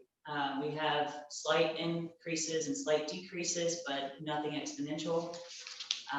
We are the only entity in the city of Cincinnati that's able to manage the deer, at least from a legal application. We do have the project that's in Clifton, that is a research project, but again, that is managed through Mount Storm Park in partnership with the Cincinnati Park Board. But overall, we are the entity that is here to manage this population for the good of our forest for the long term. And again, this is so that we have a very productive forest for future generations. Again, over the past 12 years, we've had an excellent record of safety and effectiveness. Our current hunting practices allow us to maintain the herd. And so our only consistent legitimate complaint that we have received for the program is that the trails are closed. We've heard this from every level. So from your daily hiker to someone who is just popping into the park, to our city administration. So as Kara noted, each year we take time to analyze the effectiveness and the complaint-driven response to our program overall. So this year we decided that we're going to take a stab at ways to improve the accessibility of our park system for park users citywide. So currently we have 60 miles of trail throughout our entire park system. 50% of that is encompassed within the hunting zones. So between the months of September and February, these areas are closed to the public. We've had detailed conversations with the state about how they manage their deer program, their deer management program on state property. They keep their trails open. There's not a whole lot of public education around it either, come to find out. They have permanent signage. They might do a blast whenever the season's starting, just giving some best recommendations for how to enter the forest. But in general, you follow the same regulations. You stay on the trail where the trails are, and then never the two shall meet. I spoke to them about complaints that they've had or any incidents that they've had, and the feedback that I got was that in general, bow hunting has in the state, he knew of no incidents in his 20 years of service, and that they didn't have statistics saying that there was any specific safety issue, given that they keep their trail system open with this hunting program taking place. They've also had little to no complaints. So that was very encouraging for us moving forward to basically bring this forward to the group, to the commissioners. So I have presented to you our proposed deer management plan for 2020. We did our due diligence to go through each park and identify where the hunting zones overlap with the existing trail system, as well as speaking with our park managers about where our most active trails are.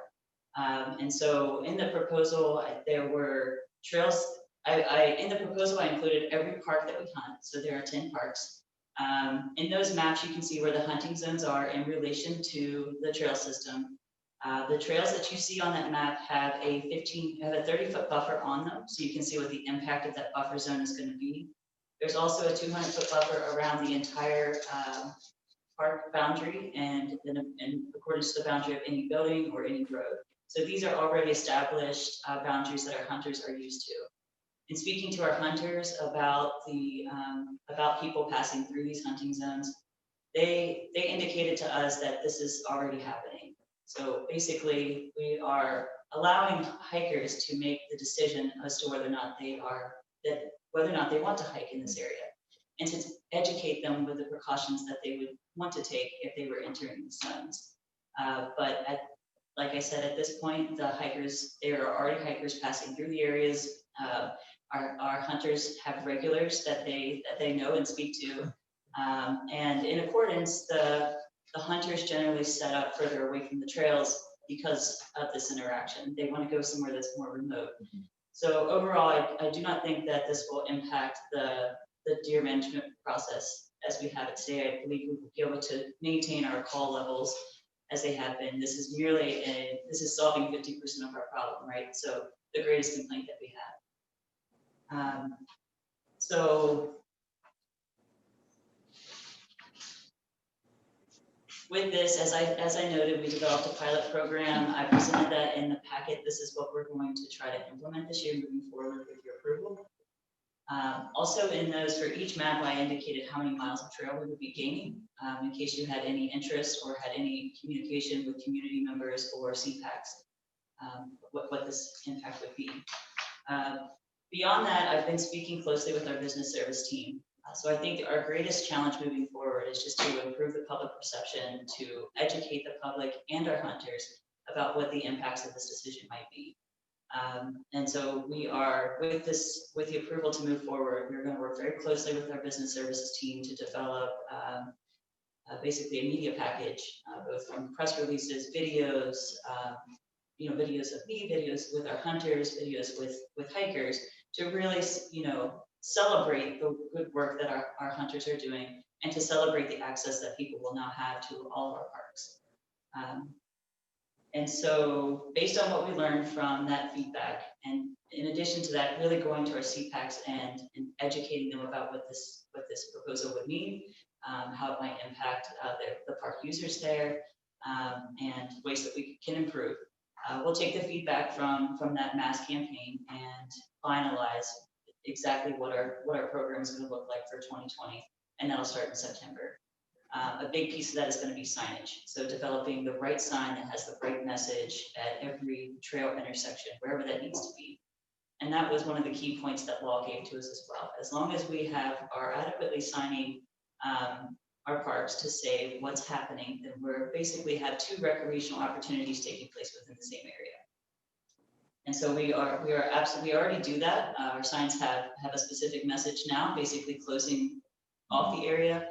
Now they will just, effectively communicate the land management activities that are happening there. And so based upon what we learned over 2020, we will come back to you again, hopefully earlier than this time next year, to present, how did it go, and how can we improve moving forward.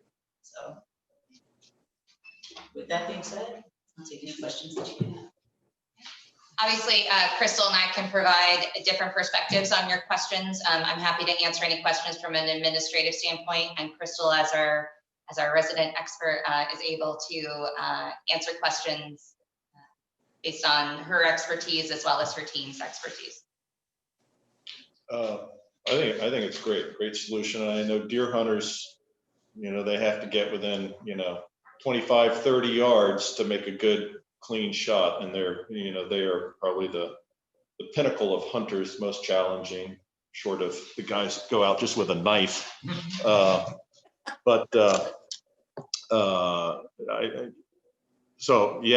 think the risk is, nil. And the only question I have is roughly how many deer do we call a year out of the park system?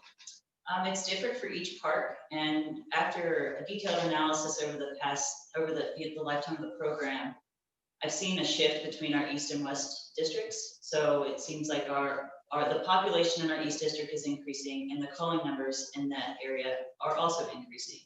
And then in our west district, like Mount Airy, which is our largest park, largest hunting zone, that's where we end up getting most of our deer from. That population is actually continuing on a decline. Nice. So I think last year we had 150 deer. I did include the numbers for each. Oh, did you? park Okay, I didn't in see the that. Yeah. And I'll continue to do that as we go forward.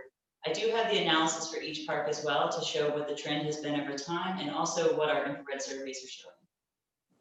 What I appreciate about the work that Crystal and her team are doing, kind of saying what she just said, there's so much research that's going into this every single year, and the opportunities for partnerships with UC are in the works, and to know that we have a data-driven program makes me very pleased.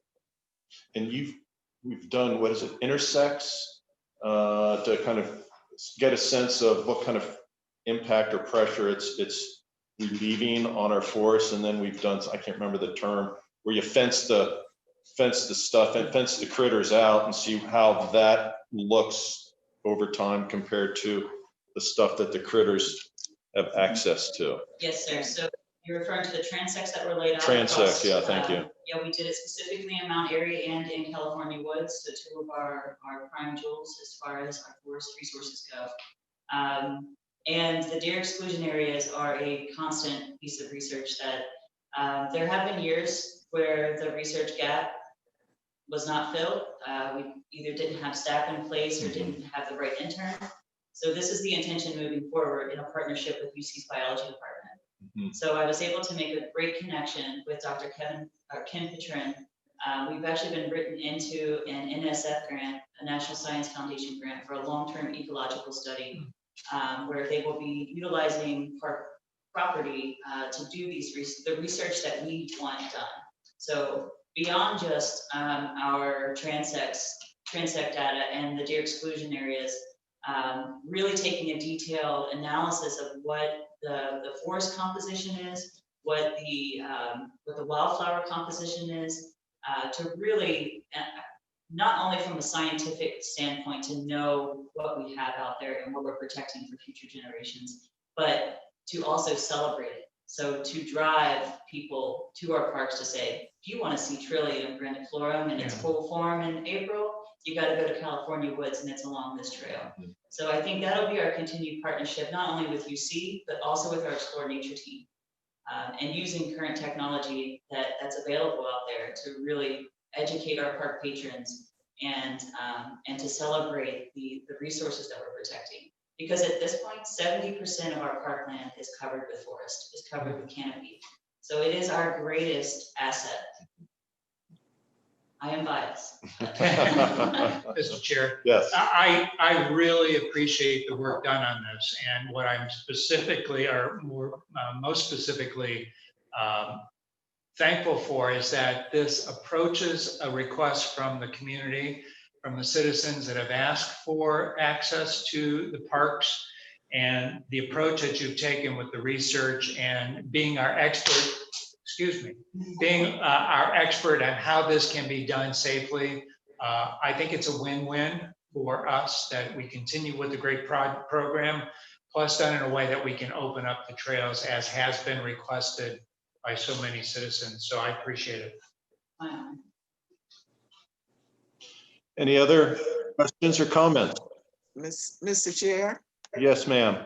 I also want to say thanks for this work because yes, I remember every year at the beginning of the season, we get lots of comments about the closing of the trails.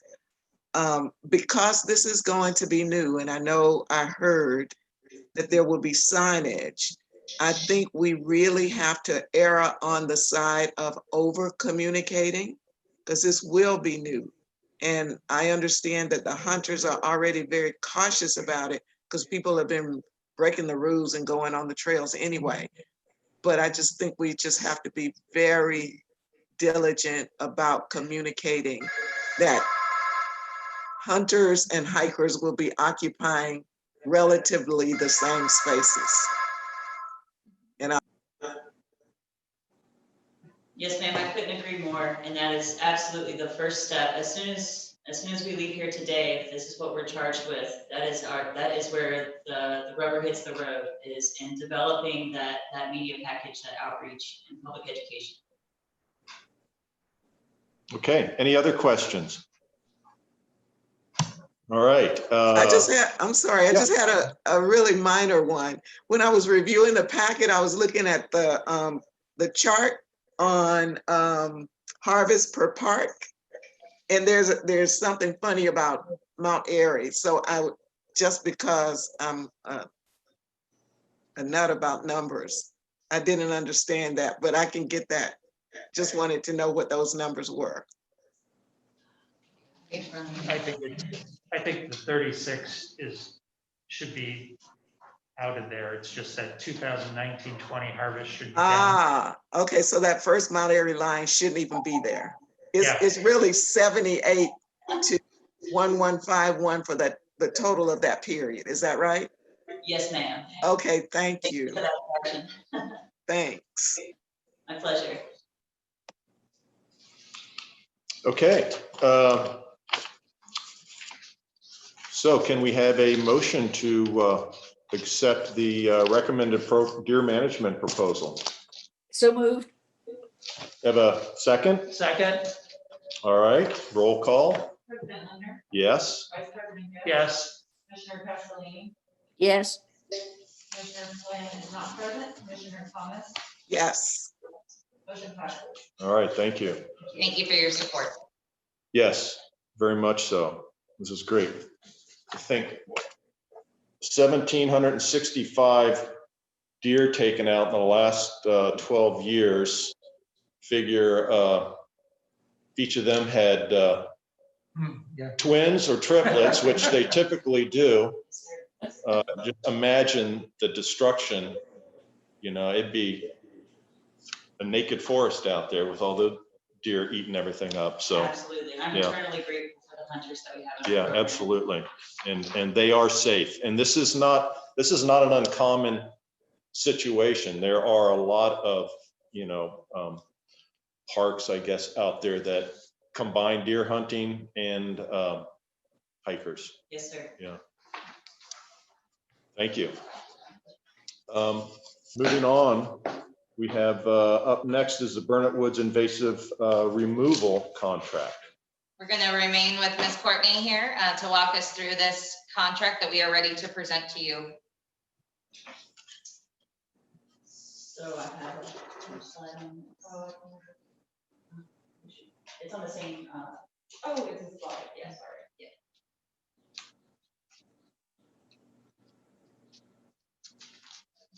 So after questions.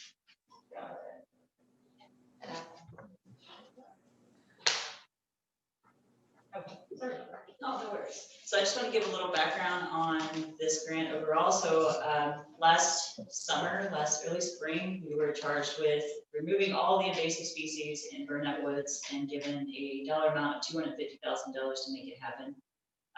We got together with the community leaders that are currently doing invasive species removal there. So Jim Mason, who owns a company doing the work, Dave Gressley, who is the director of the Spring Grove Arboretum, who are both leading great efforts in Burnett Woods and know the invasive species there like the back of their hand. With those two, Larry Parker and I, we began drafting the first invasive species removal contract for the park board. So this hasn't been done before. So we were kind of, figuring it out step by step. So basically, with us and the director of DEI, we made up the grading committee. We determined the grading matrix based on price proposal, the expertise of the company themselves and their staff, as well as the previous work that they've done, and the mapping and planning background that they had in this kind of work. So rather than just hiring a landscaper to go in and say, kill this, we want somebody that really has an ecological focus.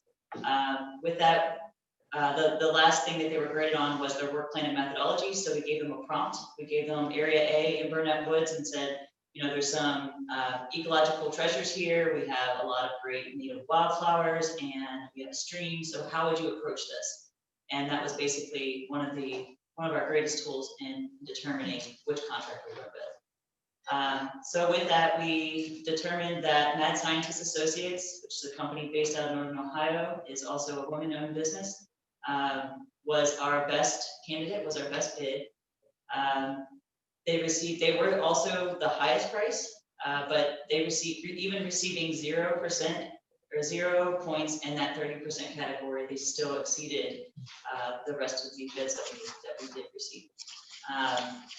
So they had great references, a proven track record of expertise, and they're willing to work with volunteers. They've done so on several other occasions in other parks.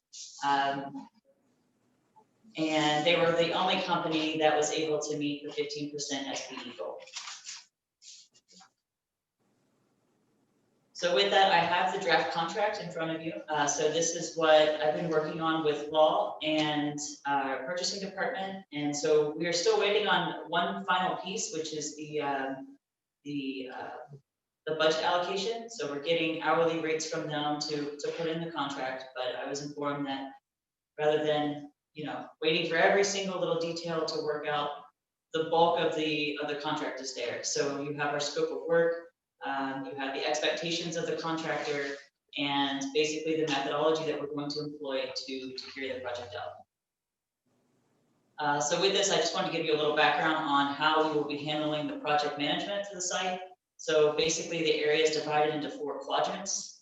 Area A has already had a significant amount of volunteer invasive species management. They will continue that management. We wanted to separate out a specific area for Preserve Burnett Woods Land Steward Committee so that they can continue the efforts that they've done and not butt heads with the contractor. We were lucky to find a contractor that was also willing to partner with the established and well-trained volunteer base that we already have there. So that'll give us the opportunity to bring costs down throughout the entire site. So will volunteers eventually get out of area A and into other areas as well as that relationship develops? Yes, Okay. yep. So, in order to keep this project at the $250,000 mark, we determined that the way that we're gonna manage the project is by area. And each area will be analyzed for the invasive species that are present. A proposal will be given on the amount of hours that it will take, and then we'll find a balance between the volunteer, the contractor resources, and to effectively keep the project moving within budget over the next 4 years. I would like to say how proud of our team I am, and I hope you feel that as well. This has been a long process, interrupted by COVID, but what you have in front of you is a best practice, top of the line, progressive product that's in front of you. And I just wanted to publicly express my gratitude and excitement for the expertise our team has brought to this. Mr. Chair. Yes. I totally agree, and that's why I think it's a great plan. What I like a lot about it is the incorporation of the volunteer component to it. I would just also encourage you as you go through this to document how this has all gone down, because I believe this is, to your point, will establish a best practice. And when this is successful and we start seeing the success, I think this is the type of project that I know at least I would encourage us spending some money on at other parks when we see how effective this is going forward. So I'm really excited about it, not just because it's Burnett Woods. Question: the expertise, qualification, work plan, and methodology. A lot of points relative to those categories. And I guess the big thing there is the difference between, just getting, as you said, a landscaper in there to just rip out stuff is with expertise, qualification, work plan, and methodology. These guys are going to be ripping out the right stuff and leaving the good stuff. Whereas if we would have just kind of gone with low cost bid, chances of them pulling things that you want to stay in the ground increase significantly. Is that a fair statement? Yes, sir. And it really gives me, I trust this company, and I wouldn't turn anyone loose on our property if I didn't trust them. And so absolutely, that was the key aspect for choosing Met Scientist. So the only other question well, two questions. One is maybe more of a comment on the grading system. I've been involved in some cider grading competitions, and there's a panel of 3, and they all score it. But if there's a greater than 7-point difference between the judges, they have to work it out between themselves, and they have to say, hey, I don't, I think this is right, or I think you're wrong, or whatever. I see on here that there's on some of them, there's some fairly significant distinctions or variations, although for mad scientists, the low is 64 and the high is 70. So that's only a 6-point difference between high and low. Whereas one of the other ones, there's a 49 and a 62. That's pretty significant. So anyway, just, if you guys want to look at that and take any advice from the beer and cider judging, association, feel free to do so. I'm happy to volunteer and fill in if you can't make it one day. Yeah. I'm not qualified to be a judge, just a server. So what about the ongoing after this is done? So 3 years, and I know we've done this probably in the past where we've had invasives removed and then the ongoing upkeep or maintenance of that. there was no follow-up, and 5 years later, we're kind of back to where we were. Is there going to be some aspect of this plan to kind of, once we get it right, to keep it right? Absolutely, and that was another reason for going with Mad Scientist, is that, while I may do this work every day, I am not the best expert in everything that's natural resource management. And this company brings a handful of them, a whole team to the table. So part of this moving forward will be having a management plan. Another major piece of it is building capacity within our natural resource management section to do this kind of work for the long term.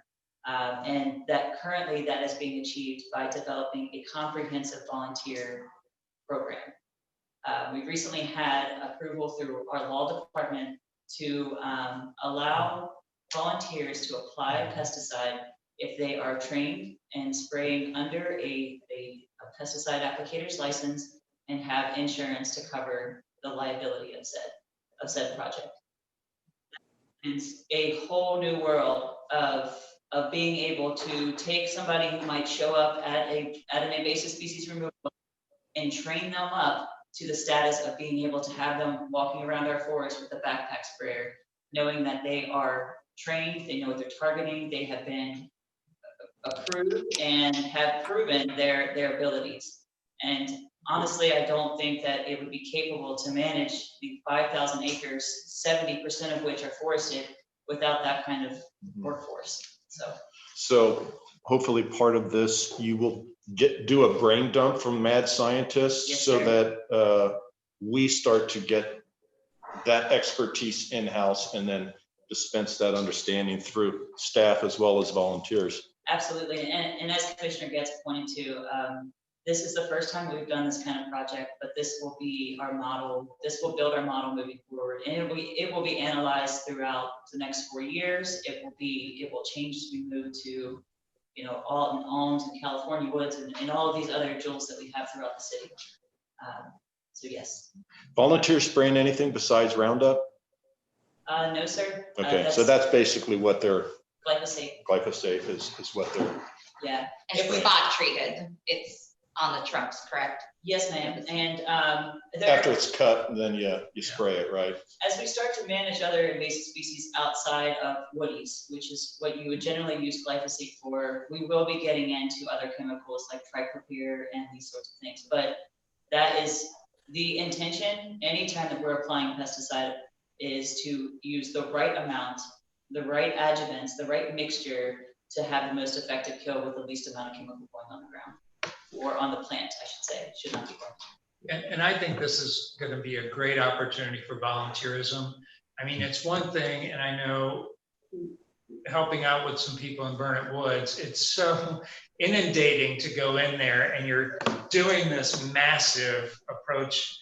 And I think once this is done and the ongoing maintenance, so to speak, I think would be more exciting. Sure. And I think it would be a great way to get more volunteers to help with that sort of thing. And I behoove you, if you have not done the trek from Parker Woods into Buttercup Valley and seen the work that Skip Maynard has done there over the past 20 years through Northside Green Space, I encourage you to do so. It is eye-opening. It is breathtaking to walk into Buttercup Valley from Parker Woods. But when you look behind you, you see the work that we still have to do. And that's why it's important to give these groups like Northside Green Space and Preserve Burnett Woods the ability to do good work, to continue to do the good work that they've been. No, this is great. And President Linder, if I could just add one thing on to this discussion, in terms of what Commissioner Getz brought up with volunteers and talking about sustainability of the program. One of the things we've also done, thanks to Crystal's work and also with our volunteer coordinator, is we have a database called Better Impact that we used to capture all of our volunteer work and have them register. We've not been fully utilizing this asset, so we've only been using maybe 20% of what it can do. This year, through Crystal and Crystal Squared, Crystal, our volunteer coordinator, and Crystal, our urban forester work, is both this program and the deer hunting program require a lot of paperwork, a lot of sign-offs, a lot of approvals. You know, you've got to go through trainings, you have to be certified. We are now using Better Impact for our deer hunting volunteers as well as our invasive removal volunteers. And so that's going to allow us to keep it more organized and also easier to roll it out to other communities when we're talking about invasives. And that is our plan with what Crystal talked about, getting the approval from law. We showed a successful pilot project in Burnett Woods and how we can use and integrate volunteers. The plan now is to take that and move it into other communities where we know it will be needed. So I just wanted to mention that that's a modernization that's happening as well related to the volunteers. Yeah, that's great. Okay. You need them volunteers. Okay, so can we have a motion to approve the recommendation by Crystal to proceed with this invasive removal contract? So moved. So moved. Okay. Second. All right. Roll call. Yes. Yes. Commissioner Castellini. Yes. Commissioner Flynn is not present. Commissioner Thomas. Yes. Motion passes. Thank you. Thank you, Crystal. Okay. Steve, you are up next on the Wasson Way Trail. Yes. Steve will walk us through the next two agenda items. And for the first agenda item is requesting your approval and recommending your approval of a trail segment, as well as an opportunity for parks to enter into an MOU with DOTE and Mr. Shuckman. And I see we have Ms. Whitty with us as well. Will walk us through the details of this request. Okay, thank you. And you'll see a name on your screen. Brian Gubeau is the project engineer with DOTE, so he's available to answer any questions you might have. So as many of you may be Steve, I familiar, don't know. Is Brian still with us? Yes. Hold on, let us get him on the screen, Steve. okay.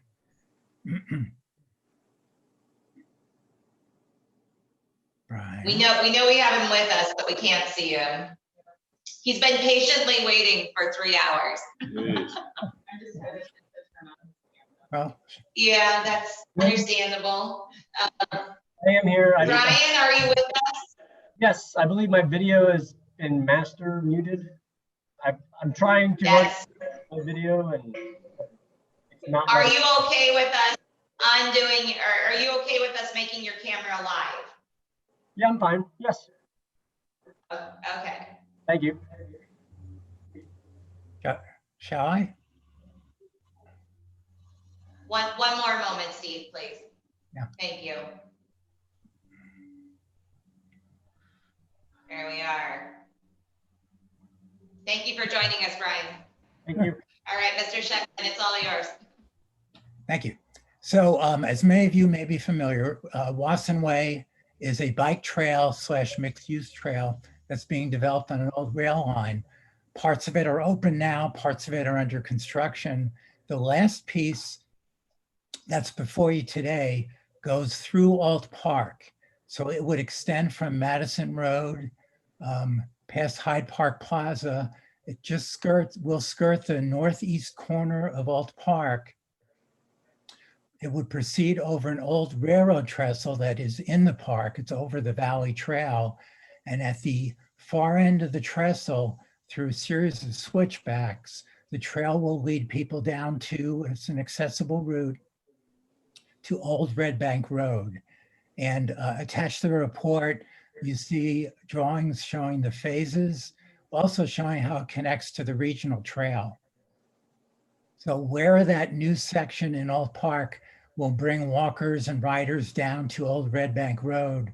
From that point, it links to the bike trail and Murray Road into Merrimont, and eventually will tie into the Little Miami and Ohio to Erie Trail. So it certainly has regional significance, but locally, it would be a great new asset to provide access into the park and from the park. Staff has looked at with DOTE various alignments, and the alignments selected that you see in drawings attached to this report would have the least impact on the park. Again, it will bring people down to Old Red Bank Road. One of the things we like about it is it does not connect directly to the existing hiking trail system, because we don't want at this point mountain bikes to be riding on the hiking trails. Come on, Steve. Yes, Are you sure you don't want mountain bikers on the hiking trail? not at this. Okay, all right, we'll wait. So we've reviewed it. We're happy with the alignment. We shared it with APAC. They also are happy with that alignment. Additionally, DOT would take on future maintenance, repair, and replacement of the trail. So essentially, we get a new accessible asset at no cost to us, and there'll be no maintenance responsibility. This would be memorialized in an MOU that the law department will prepare. We're asking you today for approval for this trail within Alt Park, and your approval to enter into an MOU to establish those maintenance requirements. Okay, thanks, Steve. Except for the mountain bike part anyway. Any questions or comments for Steve on this subject? Mr. Chair, I have a question. Yes, ma'am. Was this portion not a part of the original plan for the Wasson Way Trail? It was always a part of it. And in fact, and Brian can add on to this, I'm sure there are drawings showing it going not just across the trestle, but extending along the old Wasson Way route into Miramont. They're planning to buy any more of that route right now. It's not publicly owned, but this will connect to the regional trail system as is. Okay, thank you. Any other questions for Steve? Okay, well, can we get a motion to accept his recommendation, I guess, getting into an MOU and moving forward with the, what is this, phase 4 and 5 of Wasson Way Trail? Right. I would so move. We have a second? Second. All right. Roll call? President Linder? Yes. Vice President Getz? Yes. Commissioner Castellini? Yes. Commissioner Flynn is not present. Commissioner Thomas? Yes. Motion passes. All right, thank you. Okay. Steve, you're going to talk to us about construction contracts over $50,000. Yes, and it's board policy that any contracts over $50,000 go to the board for review and approval. And when we're able to, we will be bringing these to you as groupings to move the projects forward. So these 4 projects in front of you are all ready to go to award the contract. And actually, there are existing contingency contracts the city's awarded in the past, but these are now specifically priced for some specific projects. So we're looking at replacing the Burnett Woods Playground up at the Millionaires Club, replacing the Mount Echo Playground. Also, excuse me. Also, we're talking about replacing a series of swings that are out of code and long overdue for replacement at 6 different parks. And then finally, we are repairing the steps into Hoffner Park, which is in the center of the Northside Business District. Okay, fairly straightforward. Questions for Steve? None? Okay, then can we have a motion to go ahead and accept these contracts as presented and move forward with the work? So moved. A second? Second. Roll call. President Linder? Yes? Vice President Getz? Yes. Commissioner Castellini? Yes. Commissioner Flynn is not present. Commissioner Thomas? Yes. Motion passes. Thank you. Thank you. That concludes our new business. So we are on to staff comments. Yes, good morning. Morning, Rocky.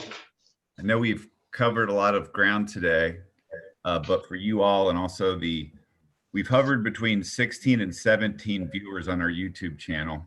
So also for everybody that's watching at home, had a few more updates I wanted to mention. One is that the spring show at Crone is winding down. That ends on Sunday, but they're already busy preparing for the next show, the fall show. The theme is Plum Gorgeous. And so not surprisingly, it features the color plum.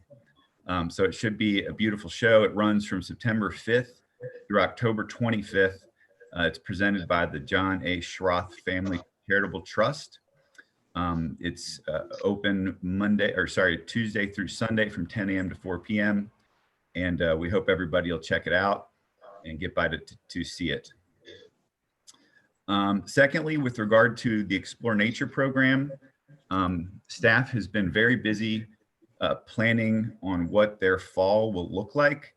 Normally during the fall, Explore Nature does a combination of working with programming with the schools to provide programming at the schools, and then also sort of special events for the general public throughout the fall. Obviously that looks a whole lot different this year with COVID.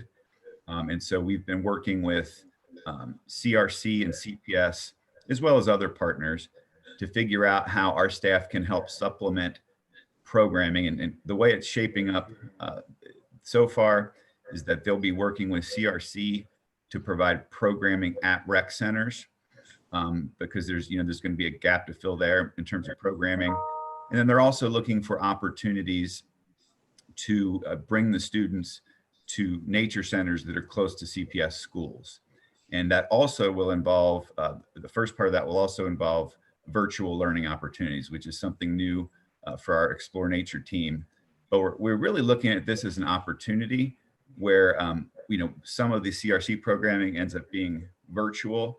We'll be able to then take that and general public offerings and have some opportunities there, as other organizations have done in terms of virtual learning, virtual education opportunities. So I wanted to mention that is underway. Rocky, may I interrupt you real quick on that? Yes.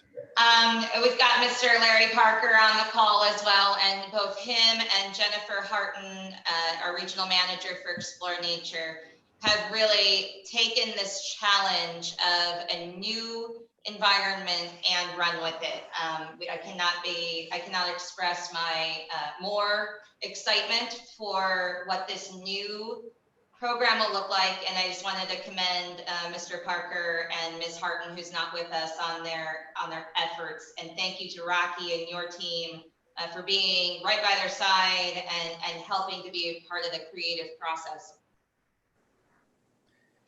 Yeah, it's amazing how sort of the unintended positive consequences of COVID is taking this technology and figuring out how we're going to be able to utilize it.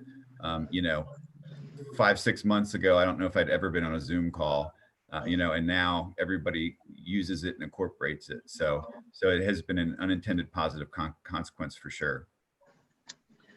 Wanted to mention with our volunteer program, want to give a big shout out to Crystal Johnson Roberts, and also all of our regional managers who have been able to stand that volunteer program back up and get it going since she's returned. So there are a lot of activities that are already planned through October, but a big one that's coming up is National Public Lands Day.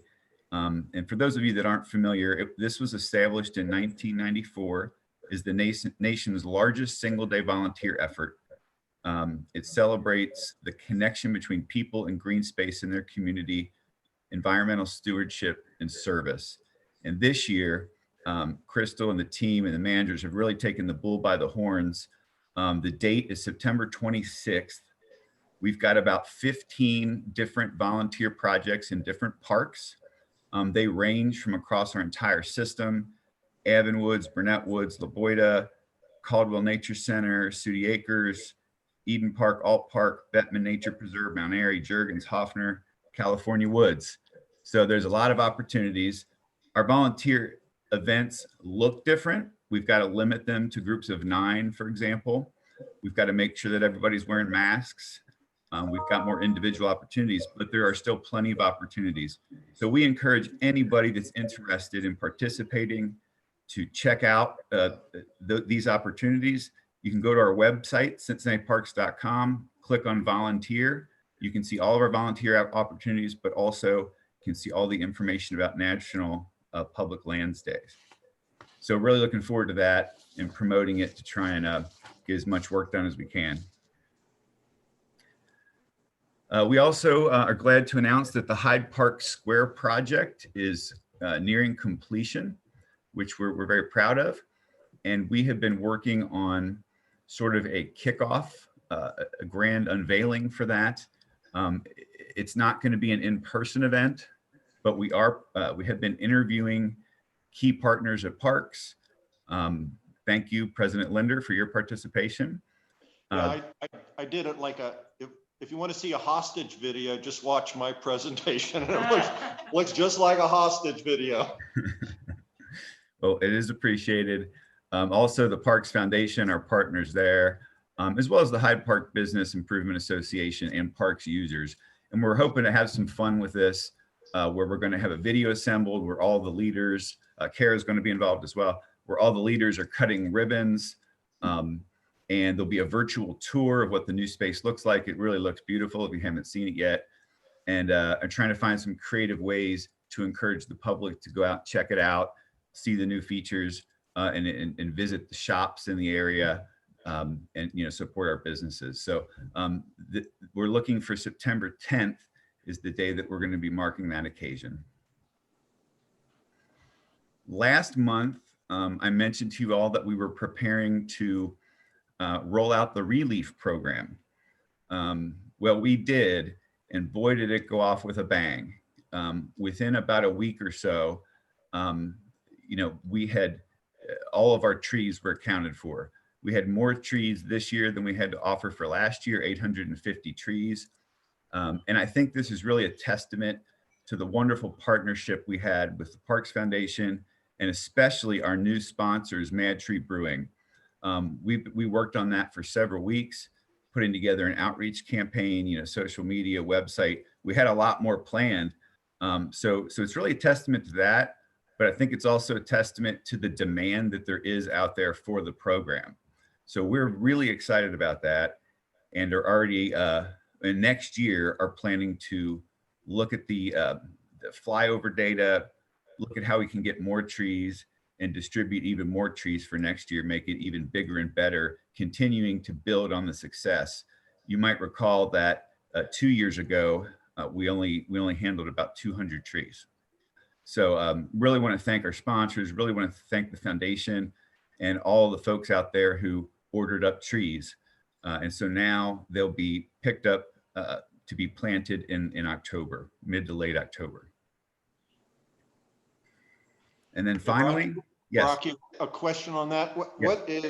What's our ability to grow the number of trees given away? And is there some impediment, that limits that?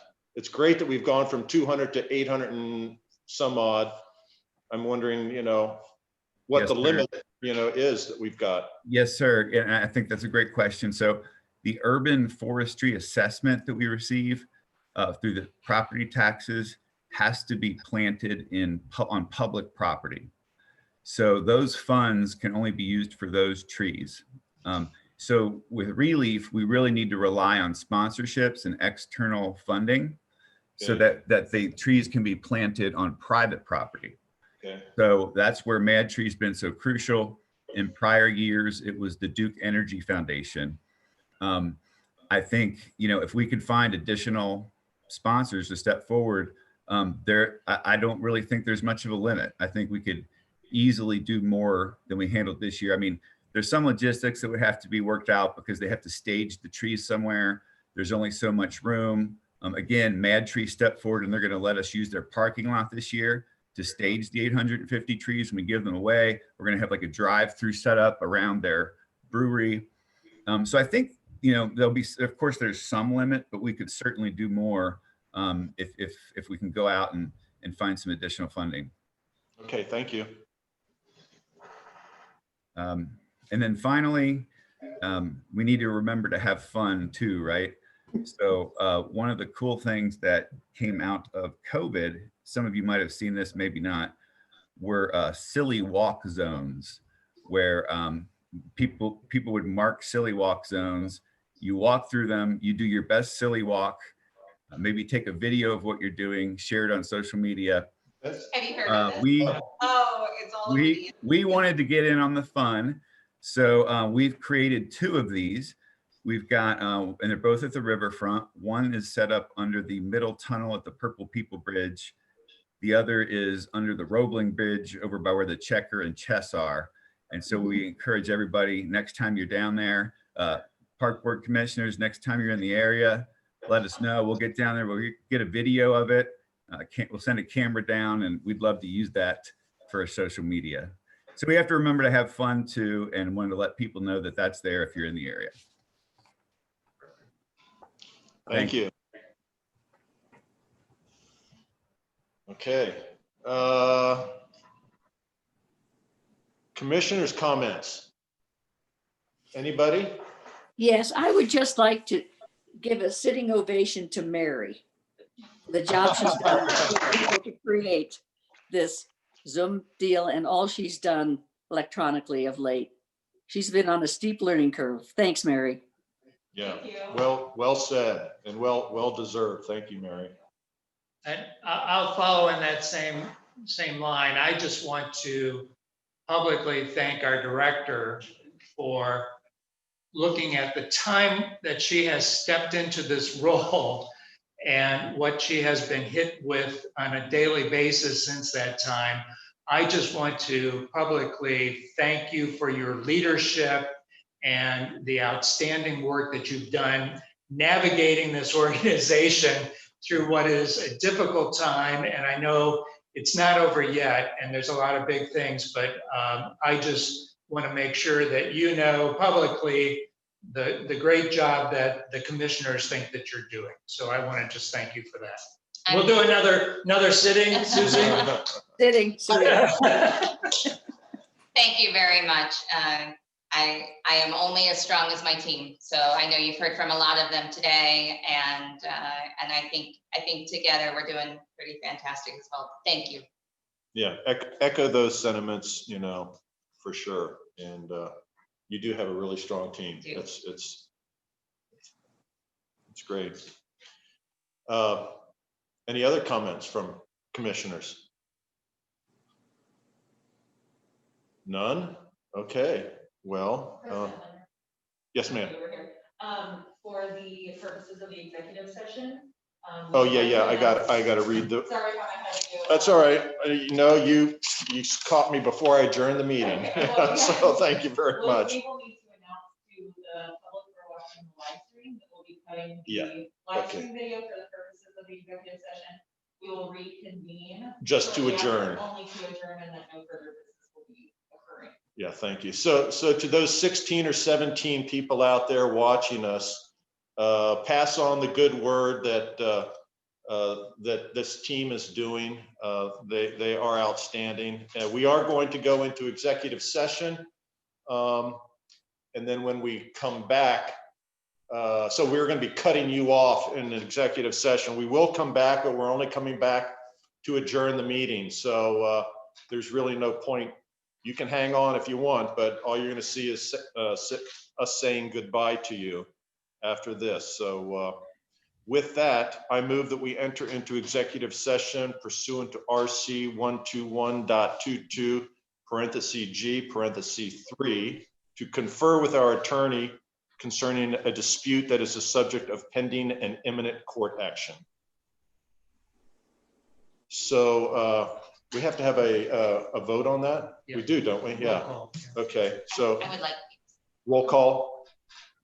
President Leonard, Yes. Vice President Gus. Yes. Commissioner Castellini, Yes. Commissioner Flynn is not present, Commissioner Thomas, Yes. motion passes. Now we are in executive session. Just give me a few minutes. Okay. to